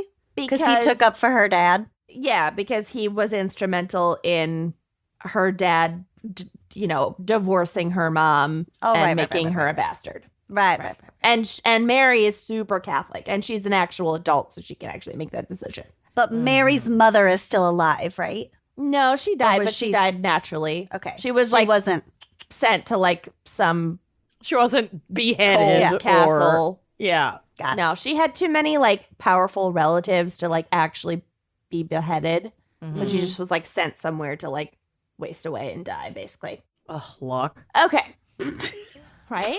Sounds What I wouldn't sounds fucking so give. good right now. relaxing. Please just send me away. She didn't have to do any chores. She didn't have a job. She didn't have any more kids. You She know what I didn't would have a love to husband to do? worry about. Wither on the vine. Seriously. Sounds great. All she had to do sounds was amazing. sit around and pray and eat. Let up, bitch. Wither on the vine. Okay. So Mary, there's a whole thing. I'm not going to get into it. There's a different queen for 9 days, but it doesn't work out. And But she died because she didn't wear a coat outside on a cold day. It didn't work out. William Henry Harrison. it's too complicated. There was the queen for a bit, but Mary was like, fuck no, this is mine. And she takes the throne back in 9 days. Okay. So Mary immediately has Cranmer arrested for treason for plotting against her and putting this Bye, other bitch. queen on the throne. And she's like, fuck you, Cranberry. Now I'm queen and your life is about Eat to my get whole really asshole. Ick. Dad. I thought you were going to end at eat my hole. Asshole. in my hole. Oh. Basically, she's trying to get on with the important work of burning heretics at the stake. And that's where the yeah. whole Bloody Mary thing comes from. You can't let Love. that slide. That stacks up real quick. You got to stay on top of it. Yeah, I know. You can't just let all these heretics just be running around. No, they compound. So, Thomas Cranmer is arrested, and The Thomas Cranmer affair. he is officially removed from his position as archbishop, and he is subjected to a lengthy and brutal and very public trial because she's trying to embarrass the fuck out of him and all Protestants. Good for her. What, it's hard? Take a look at Mary. We've got pics of Mary on the drive. She's too. exquisite. Mm. No notes. Mhm. She has the most severe face. Love her. Oh, Mary. Love. Also, just love all these really crude and bad cartoons of Cranmer. Yeah. The wood carvings. They're Yeah. amazing. He's melting in most of them. Yeah. Weezer's not looking too great himself, though. He's got a lopsided hat in every single one. Mary's face. I can't. Yeah, She looks fucking so face. pissed off. yeah, she's No she's brows. out for J-Lo blood. after the Grammys talking to Yes, Ben Affleck. After Yeah. she wiped off her brows. Mm-hmm. yeah, Brows fuck 'em. are. She's Don't got need some them. 2000s brows. Can someone explain to me the young people trend of bleaching your eyebrows? Yeah. I'm seeing it all over the place. Y'all. Jonathan Van Ness just did it I to I keep up with know. the kids. And it's not. it's not good. I love him, but no, What are y'all I thinking? like it's it. not it. Actually, I can't answer the eyebrow question for Mary though. So it used to be Syphilis. no, I don't know why Everything it became was in syphilis. fashion, but it became fashionable to have a huge forehead as a woman. Oh, yeah, that's right. You know this because you always talk about how you would thrive. Yep. Yeah. Yeah. So your forehead looked bigger. So they would even shave their heads back so they could have like a really high forehead. And that was true in the Middle Ages too. It was actually starting to be more tame by this period. But for a while. Bring it back. I'll shave back my hairline. Bring it Let's all go. the way back. Bring it all the way back.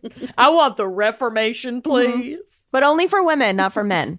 Right. Okay, so she burns about 300 heretics in a span of just like a few years. So she's cruising. But it's not enough. And she doesn't want to just execute Cranberry right away because she wants to get like some good propaganda out of this. Some momentum. Because he's so high profile. So she wants, what she really wants is for him to publicly recant his Protestant beliefs before he died. Did she want him to like be so afraid of her like ramping up these efforts that he would recant in order to not be executed at all? Or was she wanting him to recant right before he was executed because she wanted him dead regardless? Well, she wanted him dead regardless, but he thought there was a chance that if he recanted, he would be saved, and we are about to get to it. Okay. So at first, she tries the good cop approach. So she moves him out of prison where he'd been for 2 years at this point into the home of the dean of Christ Church with the hope that like being in a nice, comfy, cushy environment surrounded by other religious BFFs, then he could be like persuaded to renounce and come back to Catholicism. Okay. And it worked. So whereas a lot of people were like, no, like these are my beliefs and it's the fucking Tudor period. He's like, I don't believe in shit. Yeah, Let's go. You want me to denounce? I'll denounce. Is it going to keep me fucking alive? His horrible college professor kind of made him pliable. Yeah. Oh, it did save his life. Yeah. Well, never sure saved about him. anything. Well, yeah. Okay. So, believing that he would be in the clear if he agreed to these recantations, Cranmer, who had already, again, converted from being, studying to become a priest, deciding, nope, don't want to be a priest, I want to married. fuck. Oh, Yeah. my wife dies, I guess I will be a priest. Oh, I don't want to be Catholic anymore. I wanna I guess fuck I'm again. going to be Protestant. Now he's saying, now he's flip-flopping again to save his skin, and he's like, okay, fuck Protestantism, I'm a Catholic again. Yeah. Yep. So he signs 4 recantations in which he recognizes the authority of Queen Mary and declares that the Pope is the head of the church and that there is not like a Church of England. It's just the Catholic Church. And it's this one and deal with it. But this wasn't enough for Mary. She really wanted Cranmer to beg. So he's returned to prison and his execution date is set. And he's like, wait. I feel like you have a lot in common with Mary. Yeah. She wanted him to say it. Into her crotch. I don't feel like you meant it when you said exactly what I wanted you to say. Yeah. I didn't. going It for a didn't quick pass chat. the vibe check. I didn't feel it. Yeah. Make What me are feel you it. Make sorry me believe for? It. Yeah. Yes. What are you sorry? That's a great line. I want to hear you say it. So, obviously freaked out because he's like, I did what you said. I did what you asked. And now you sent me from this nice, cozy house back to prison. Yeah. Something's off. Something's off. Something's off. Just 2 days later, Cranmer writes his 5th recantation in which he renounces all of his Protestant beliefs. He's like, there's no salvation outside of the Catholic Church. And he announces his, quote, joy at returning to the true faith. He's like, oh, really? For realsies? I'm a Catholic again. You're like, No, I love it love here. it. I love it. I was just kidding last time. No, I swear I love it. So under normal canon law at this point, because he just like so thoroughly recanted, he wouldn't be considered a heretic anymore and he should be allowed to live, right? He'd be reformed, if you will. Yeah. So his execution should have been canceled. But Mary was still pissed. So instead, she just is like, And another thing. yeah. So she just is like, I'll delay your execution, but you're But still. we're gonna do it, Yeah. though. Yeah. But I'm not gonna do it. Still gonna do it. I did it. I'm Just gonna make you sweat for a little bit. I'm not gonna do it. I'm not gonna I'm do not it. gonna do it. I'm not gonna Girl, do it. I'm not gonna do it. Girl, I did it. Girl, I'm not gonna do it. I did a So- thing. I did a thing. Cranmer issues one final recantation, which is his sixth, Oh, 6. which is a sweeping confession of sin. So he's just listing all of his sins. He's like, you know what? I'm a piece of shit. You're amazing. I'm so sorry. He's throwing shit at the wall to see what sticks. But Mary has no interest in being merciful, and the jig was up, and his final execution date is set. I mean, I'm relieved. So Cranmer was told he would be This able nightmare's finally over. to for make me. one. For me. Spent a lot. Spent me. a lot for me. Tom's house got broken into and I confronted the burglar, and You could say I'm a little stressed. Cranberry was thrown in For prison, and he issued So, yeah, 4 I'm under a lot of recantations, stress. and then And- his but he execution issued date 4. was delayed, and then he issued a final true reclamation, and then so yeah, I'm car under rolled a 5 lot of times. stress. This car rolled 5 times. and now he's a Catholic, but he was married. And it's fine. And he confronted the heretics. And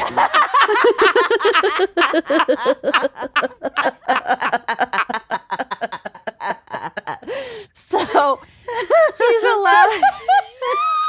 He's basically allowed to write a speech that will be his like last words, and it's supposed to be one final recantation. I hope it's that. And he confronted the heretics. And So yeah, I could say I've been stressed. And I converted 5 times. Converted 5 times. I need to write that whole thing out. Right? Please write the Thomas Cranmer, Erica Jane recantation.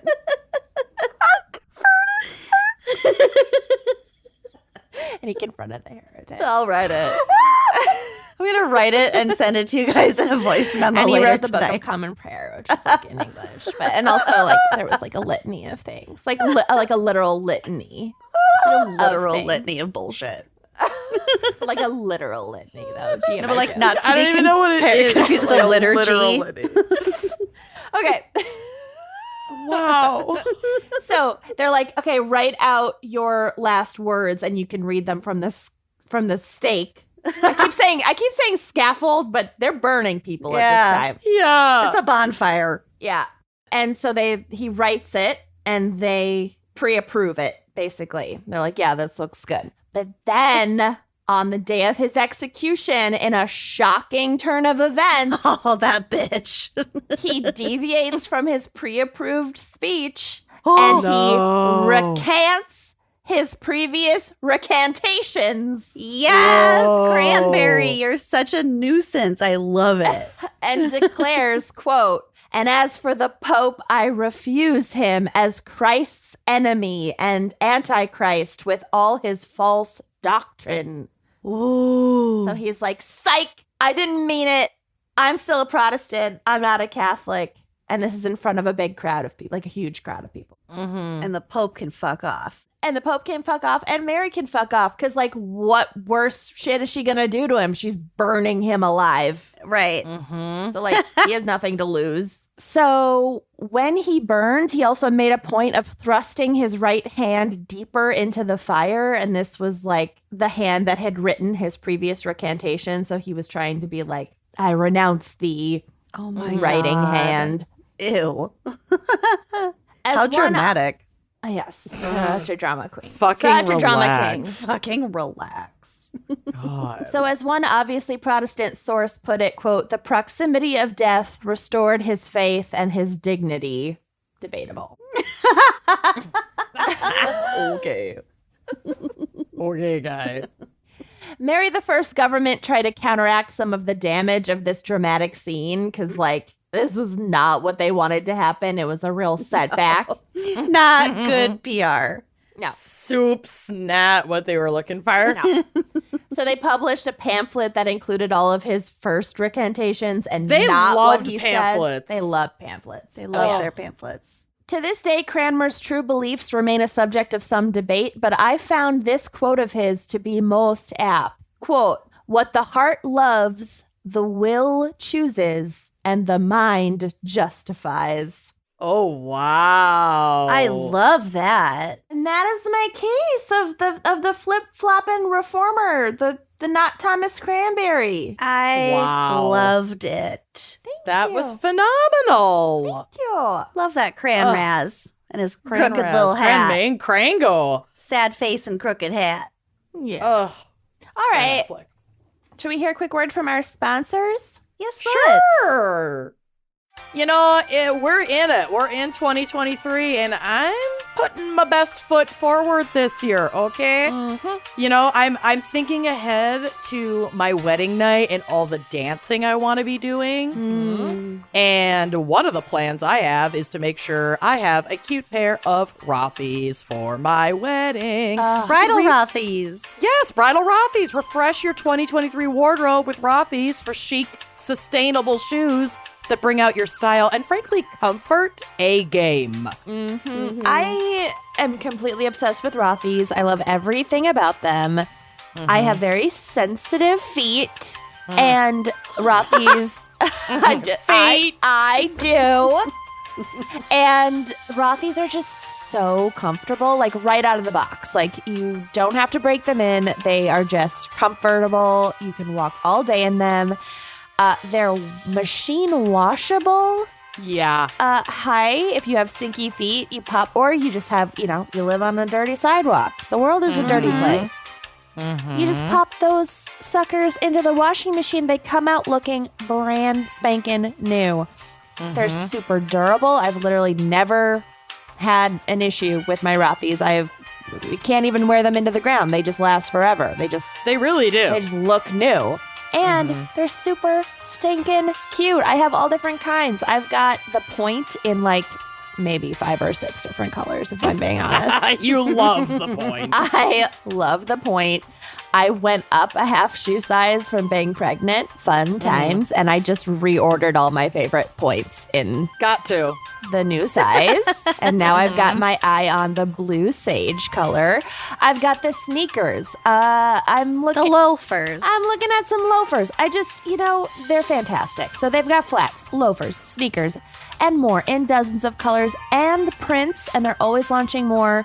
These are effortlessly versatile styles that you can wear season after season because, again, they're 100% machine washable. They also got handbags, totes, wallets, more. I got like 3 different makeup bags from Rothy's. They're perfect. What are you doing? Go buy Say them no now. more. Yeah. For stylish and comfortable shoes, shop Rothy's. Get $20 off your first purchase at rothys.com/gals. That's ROTHYS.com/GALS and treat your feet. Trade them. Trade them.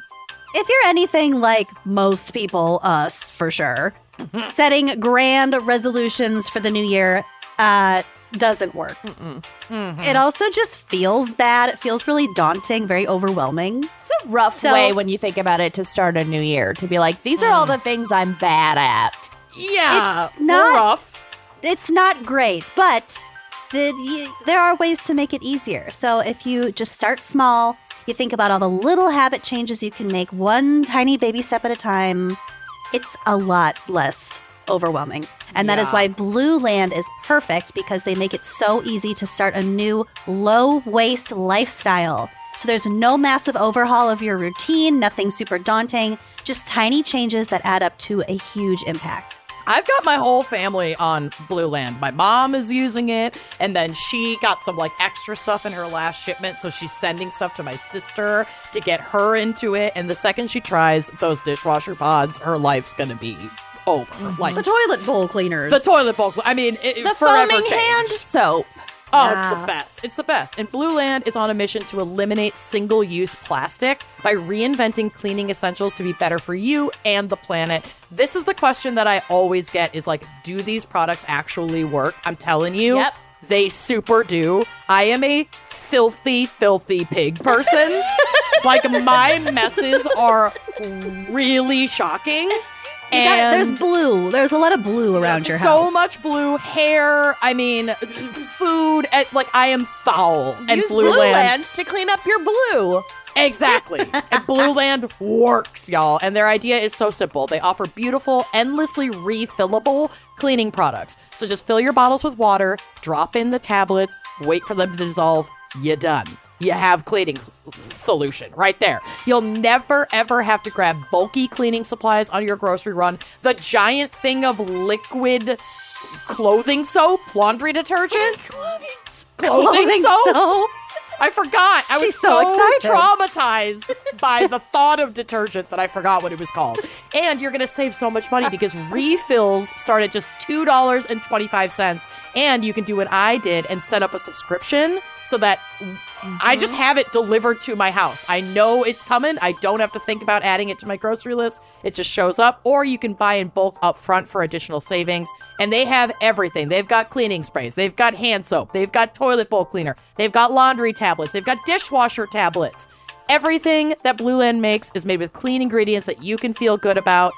The best way to get started is get their Clean Essentials Kit. This has everything you need. You've got 3 bottles of cleaner plus a bottle of hand soap. Comes in those gorgeous light scents like iris agave, fresh lemon, and eucalyptus mint, which is my favorite. It makes your whole house smell like a spa, but like it's subtle.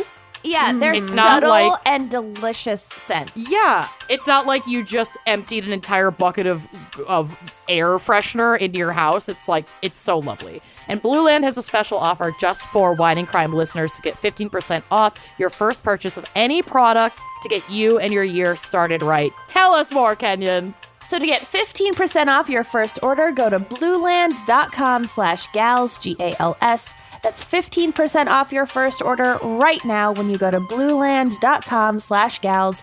That's blueland.com/gals and treat you clean. Treat it. So they say that hair care is the new skincare, but there is one brand that has taken it to the next level.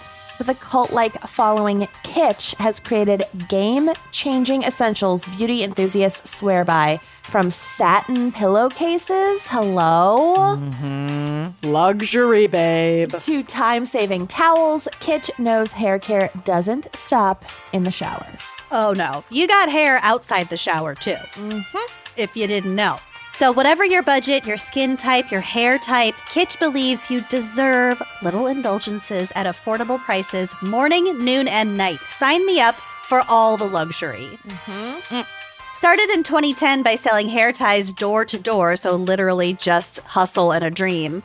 Kitsch is self-funded, female-founded, and now carried in over 20,000 retail locations. I myself bought, before they were even a sponsor of the show, bought a Kitsch eye mask at this cute little apothecary in Galena, Illinois. Hello. They have great products. They really do, and I love it. It's my one of my favorite eye masks. So Kitsch's bestsellers include satin pillowcases, I got those too, caps and eye masks. The satin is vegan and cruelty-free, and they are so great for your hair and skin while you sleep. They're also always like cool. I love them. I love these pillowcases. I got the pillowcases in like a iridescent shimmer. Same. And Super cute. They look like our wine bottle openers, if I'm being honest. And I brought them to Chicago with me because I hate sleeping on hotel pillowcases. So I brought my own. Yeah, Good for you. It's like a whole new level of adulting when you start traveling with your own pillowcase and your own slippers. This is a thing I am doing now, and I love it. Kitsch also has shampoo and conditioner bars. Yes, bars. So this is bottle-free beauty, baby. They also have heatless satin curling rollers. Love. So you can say goodbye to heat damage. There are TikTok videos of people throwing away their $600 curlers for these heatless satin rollers. Obsessed. I have seen them all over TikTok. The amazing thing is this is only a fraction of the price at $18. Get out of here. You're saving your hair, you're saving your wallet. It's amazing. Kitsch also has quick dry hair towels, their classic hair ties and scrunchies, and so much more. Amazing. And right now, Kitsch is offering you 30% off your entire order at mykitsch.com/gals. That's right. 30% off anything and everything at mykitsch, which is spelled mykitsch.com/gals. One more time, mykitsch.com/gals for 30% off your order and treat your beauty. Treat it. Are you ready for my case? Maybe. No. Well, this was before I knew what Kenyon was actually covering, and I thought, like, oh, this has the potential to be a really sad episode. Then Kenyon took care of that. But I mean, so 300 people were burnt alive in my case, but yeah, but I didn't know them. You're right. I didn't. It was You didn't long do enough what you ago. like to do. It yeah, was- where you make us fall in love with the character and then you kill them off. So I just wanted to focus on a story with a happy ending, a story of reformation and redemption for one ex-con who we all know very well, Danny Trejo. Ooh. Oh, with the tattoos and the long hair and the scars. Danny Trejo. Danny fucking Can't be Trejo. Yeah, there's confused with photos of him anyone on the else. drive. He's Danny Yeah. fucking Trejo. Icon Danny Trejo.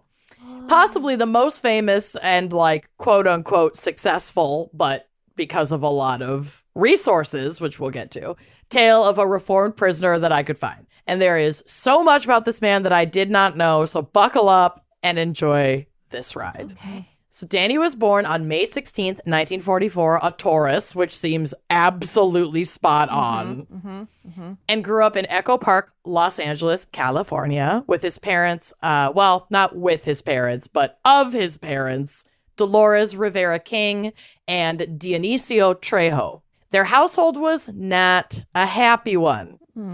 Danny was conceived while Dolores's actual husband was fighting overseas in World War II, having met Dionisio at a dance hall in late 1943. Oh. I mean, She had a little, she, it was a if you can't be with the one you love the one you're with. Yeah.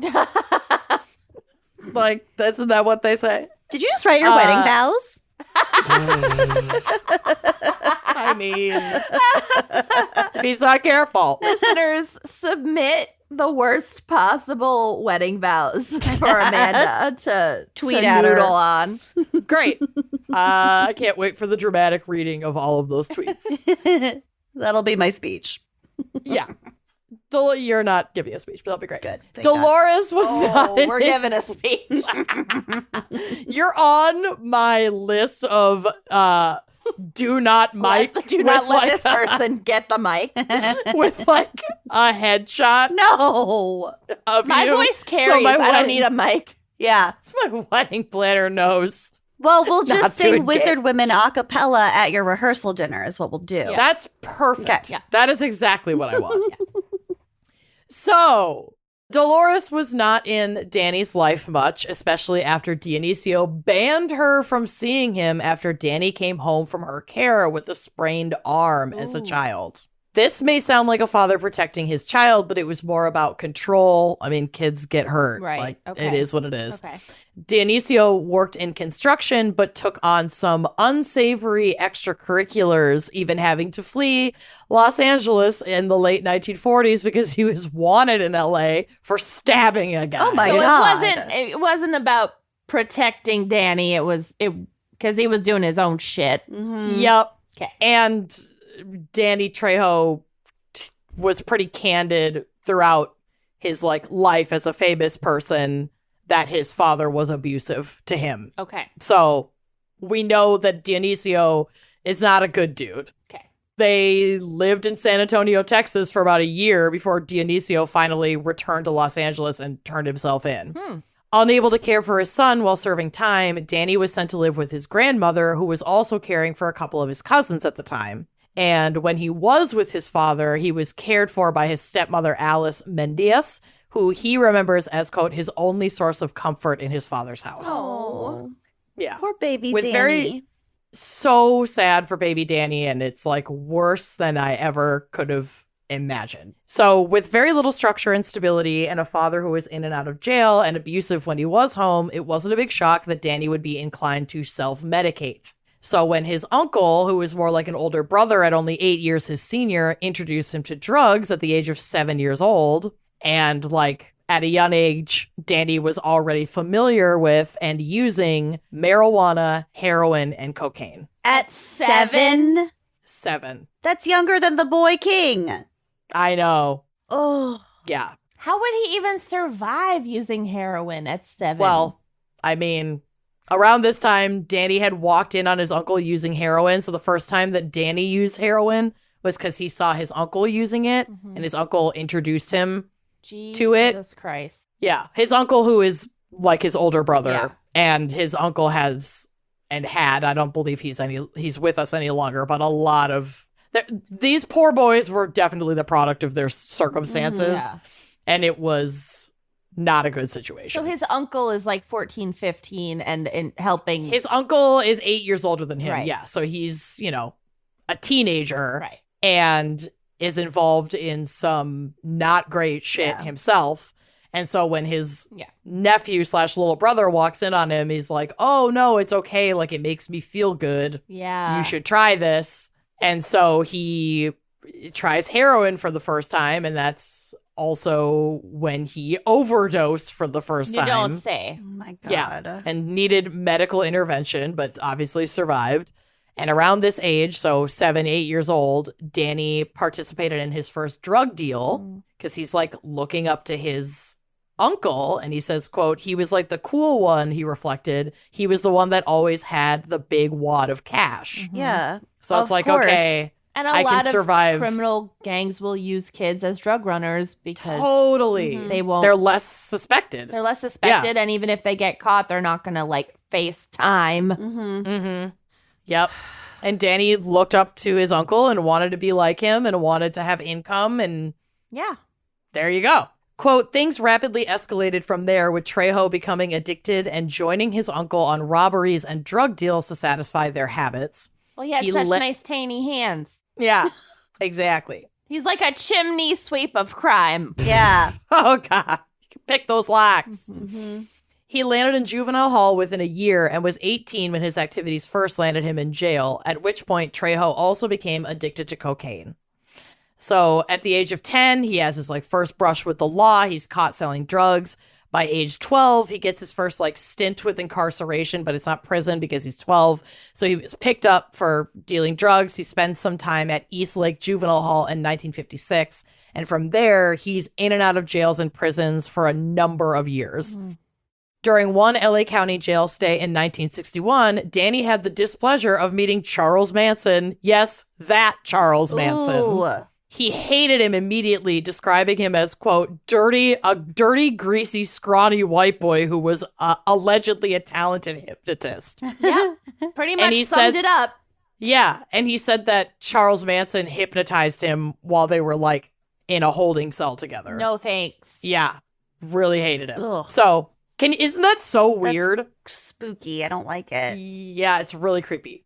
So in the early days of his career in crime, he was mostly picked up on petty drug offenses or robberies to like get his own drugs. But things really escalated after he spent more time in and out of prison, which, as we've discussed many times and in recidivism crimes, is basically exactly what the prison system does.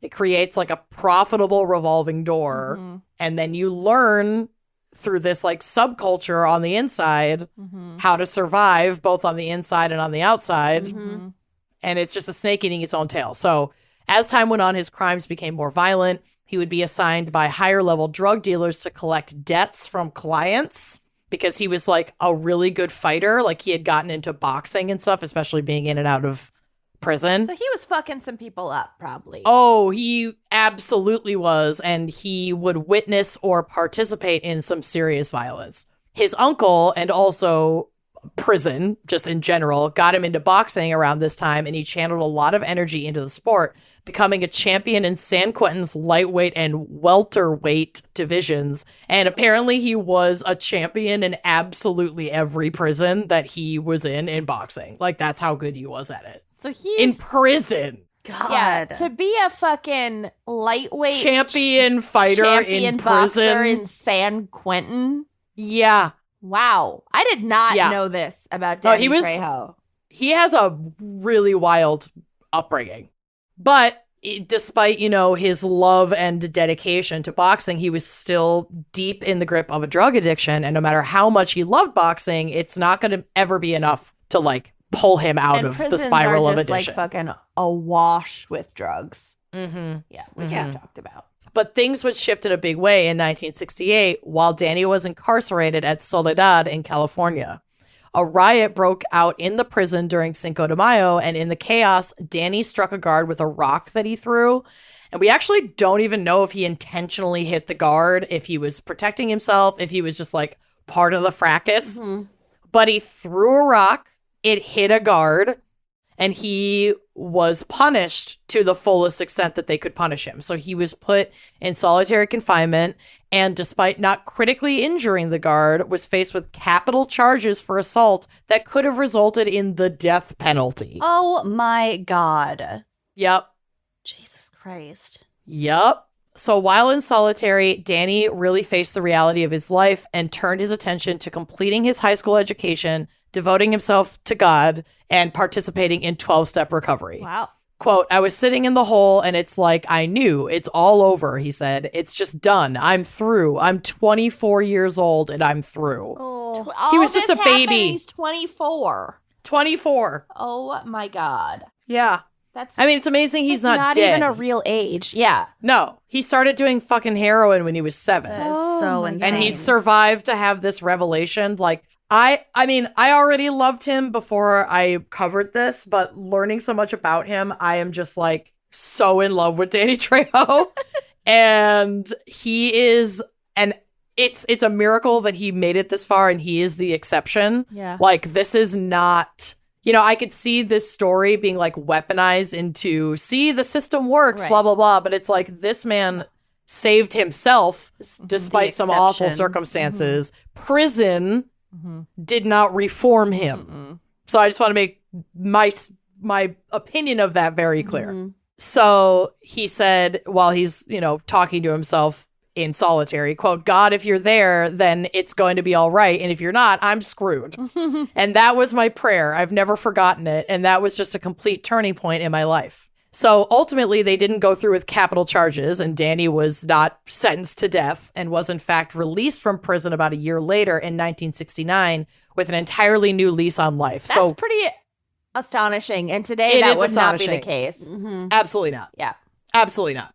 But I do think that a contribution to him not being charged with more and him being released, in fact, early from the original sentence that landed him in there was likely him completely changing his entire way of life. Mm-hmm. This man literally quit drugs cold turkey in prison, and finished his high school degree, all of these great things that he was nope, I'm not fucking doing this. I'm doing this instead. I'm going to use the limited resources that I have in here to figure this out. Mm-hmm. And I think that also contributed to his early release. Mm-hmm. So he leaves in 1969 and he would never touch drugs or step foot in prison again as a prisoner anyway, from that moment on. So it's an actual miracle. Well, we'll get to it. So when he was released, he worked in construction, he worked as a gardener, he worked as a salesperson, he was for a time part owner of a lawn care company, he got his license in drug and alcohol counseling and worked as a counselor. He has lived a life. He's lived a major life.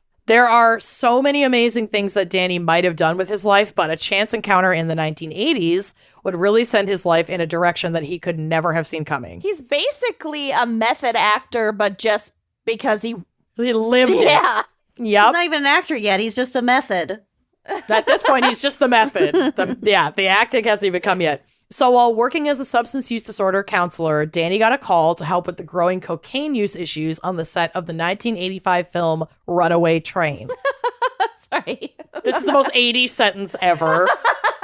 It's we can you imagine? Runaway Train on the set of Runaway Train. A fucking we're cokeheads. running a train on the set of Runaway Train. No one can remember their lines.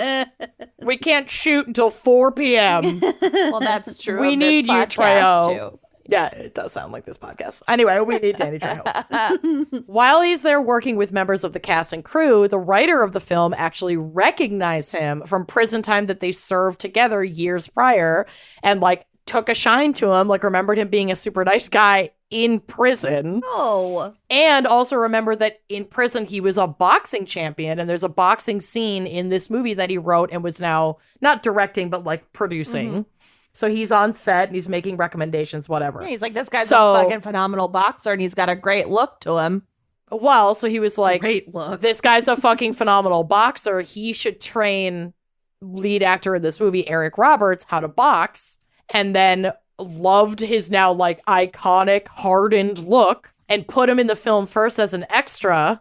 And then he got a little like upgrade to actually getting to play opposite Eric Roberts in the boxing scene as his boxing opponent. So he didn't have any lines, but this guy's like, I'm putting you in my movie and you're going to be an on-site trainer. So these additional roles on set earned him about $350 a day in 1985. That's good fucking money, which was a huge hit for him at the time. So quote, like in a, not hit, like boost, sorry. Quote, when I got my first paycheck, I thought they made a mistake. He did so well on set that, like I said, he was offered the role of Eric Roberts' boxing opponent in the film, and from there became a noticeably recurring actor in the specific role of quote-unquote rough Mexican inmate or ex-con. Little typecast. Yeah. Trejo later confessed to being oblivious to the typecasting as a prisoner in similar roles for years to follow. Quote, I didn't know I was being stereotyped. I just knew I was working. Yeah. And he was. He consistently landed small parts in action films throughout the 80s, having made about a dozen movies by 1990, and more importantly, having carved out space in Hollywood where he was becoming more and more recognized and just loved by cast and crew and fans. He's just making everyone good loved working with he's him. He's a good guy and he's very talented and he's just memorable and this apparently just the sweetest. So actually, person to work with. My cousin worked with him on a movie and said he was the sweetest person to work with, an absolute sweetheart. And I can't remember the name of the movie right now, so I'm trying to figure it out. Step Up to the Streets. It's not Step Up to the Streets, although my cousin was in that movie. We know. I don't know if you know that.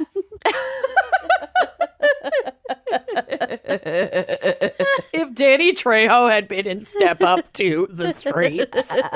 I need to figure out what movie it is. Well, I think there are ways to find out. I'm trying. I love it. Keep it moving. Cyborg X. There it is. Knew it. Danny Trejo. It's basically Step Up to the Streets. Is captain of a machine gun, and my cousin Jake Stormone plays Lieutenant Wiskowski or Wiz. Wow. Wiskowski. Mike Wiskowski. Lieutenant Wiskowski. I'm you didn't sorry. do your paperwork. Sorry, Jake. I haven't seen this movie, but it looks great. You haven't seen Cyborg 2? And watch it. Cyborg X. Oh, from 2016. I got Step Up You 2. haven't seen Cyborg. And the quote is, half man, half machine, no mercy. Yep. Okay, well, I'm watching that tonight. Anyway, Danny would say his role in the 1991 film Blood In, Blood Out was the turning point in his career from bit parts to international recognition. And yeah, it's a gross name. But this film was a challenge for him emotionally. Danny recalls feeling uncomfortable around many of the other actors during rehearsals as they were much more established than him.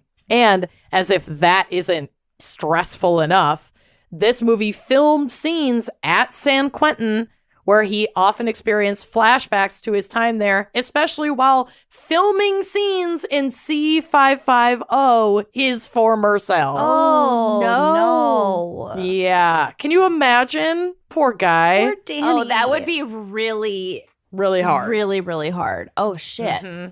Yeah. So God bless him. The 90s were a very hot time for Danny Trejo. Yeah.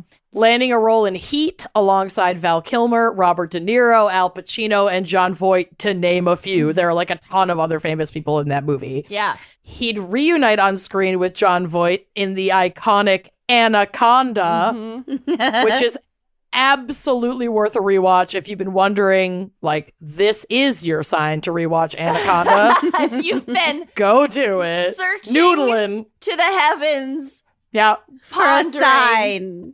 Yep. This is your sign. Okay. And something I did not know about the filming of this iconic movie. Filming was originally in Brazil, but moved locations to Venezuela, where Danny would love to go out and experience the local culture after filming Wrap for the day, but also like wasn't being put up in a super great hotel either. So like he didn't have a whole lot of other options. It's like, I have to go eat. I'm just going to go eat with the locals, right? So they were filming during a particularly tumultuous time politically with a coup brewing against the government. Oh. And on one occasion, Danny was mugged at gunpoint, but not just any gun, an AK-47. That's worse than Shakira being attacked by a feral hog. By hogs. AK-40 hogs. By some like armed teenagers, part of this rebellion, who wanted his combat boots. He was wearing like a really rad pair of combat boots. So he handed them over and was like largely unfazed by this encounter, but did leverage it into a higher salary for his role in the film and to be moved to a nicer hotel where he wouldn't have to leave the grounds for the rest of shooting. Yeah. So he was like, yeah, they took my boots. There's a whole coup situation. They're in their coup era. I don't want to be at the Holiday Inn. I want to be at the Marriott. Yup, with room service. Yeah. And like a gate. Please and thank you. And he fucking got it. Good. And a year after that, he's making fucking Con Air with Nick Cage, who he described as, quote, cool as hell. So he hit a bit of a snag in the early 2000s when his years of drug use caught up with him and he was diagnosed with hepatitis C, which I guess he was saying that like he either wouldn't have contracted or wouldn't have had such a hard time with if he hadn't already done so much damage to his body. Like Hep C is a virus. It's not like that hard to get. But anyway, It's he had extremely serious, and yeah, you can It is you extremely can get serious. it from intravenous drug use, and yeah, among other things. Yeah. But he was not using when he contracted it. Well, no, So- it can be dormant, and then you realize Exactly. you have it later when you're not using. Correct. Exactly. So at the time, he was filming Bubble Boy with Jake Gyllenhaal / Topher Grace Slash that other And- one. / Ewan McGregor. Who was the third? not Ewan McGregor. It's the one who actually played Spider-Man. Not Tom Holland. Not Tom Holland. Toby Maguire. Toby There we go. Maguire. Fuck me up. Anyway, I'll never get it. So folks on set noticed that he was unwell, and he described himself as having been pale and weak throughout production and preoccupied with keeping his diagnosis a secret within Hollywood for fear of reprisal. So Trejo was, quote, out of it and struggling to remember his lines due to a prescription medication, but made a full recovery in 2002 and had an incredible continuation of his career. Some of the projects that he worked on throughout the 2000s were Triple X. Oh, wait. Yup. He was in Triple X? Yeah, but not as a very big part. I don't remember it either, but he was in He it. was in I'm just assuming he was in everything. He was in everything. He was in the live action Cinderella. Cyborg Pretty much. X. Cyborg X, yeah. Once Upon a Time in Mexico, Anchorman, The Legend of Ron Burgundy, The Devil's Rejects, Snoop Dogg's Hood of Horror, Delta Farce, Grindhouse, Rob Zombie's Halloween, Urban Justice with Steven Seagal, Valley of Angels. Steven Seagal is supposed to be like the worst human on the planet. Oh, yeah, he's a fucking monster. Yeah. I can see that. He also was in a fuck ton of shows that were like cult followed in the 2000s, like Monk, Yes. Desperate Housewives, Breaking Bad, Mm-hmm. and he voiced the character Enrique on King of the Hill Oh. as a recurring character. Gosh. I know. Now he's probably most known for his headlining roles in Quentin Tarantino's Grindhouse and Machete films, As well as which- Cyborg X. as well as Cyborg X, which the Machete franchise, he considers that Machete to be like the first Mexican superhero. And he was reflecting on being in Machete and how like he currently lives in a predominantly Mexican neighborhood in California. And he's like, kids come to my house at Halloween dressed as Machete. And he's like, I fucking love it. It's like I got to be this superhero for these amazing kids. So I think cute. it's And also phenomenal. dressing a baby, like a toddler as Danny Trejo would be Get so outta here. That'd fucking be so I'm cute. Googling the rest of your case. I'm just Googling toddler Great. Danny Trejo. As you should. But obviously, this case, in the limited time I had to go over it, only scratches the surface of Danny's robust career. His on-screen appearances are only dwarfed by his abundance of voice acting roles in movies, television, and video games, as well as music video appearances. Like, this man has been on fire and still is on fire, even while he enjoys slightly less demanding filming schedule, but he just loves trying new things. There is a particularly hilarious photo of Danny Trejo on the drive, which will be on the blog, where he is doing an appearance on Gordon Ramsay's Hell's Kitchen, and the challenge was a taco contest among the chefs, and the winner gets their taco recipe featured at Trejo's Tacos, one of his many restaurants. Oh my God. And so the photo reveal, it's from the reveal of like the celebrity guest, and they like lift up this platter top, and it's just his head. Like with a bunch of fruit around it. It's so fucking funny. He's clearly having like the best time. All right, I couldn't find I'm any obsessed. toddlers dressed as Danny Trejo, but I found one like maybe like 6 or 7-year-old. Perfect. That'll Just do. as Just make it Machete. smaller. Yeah.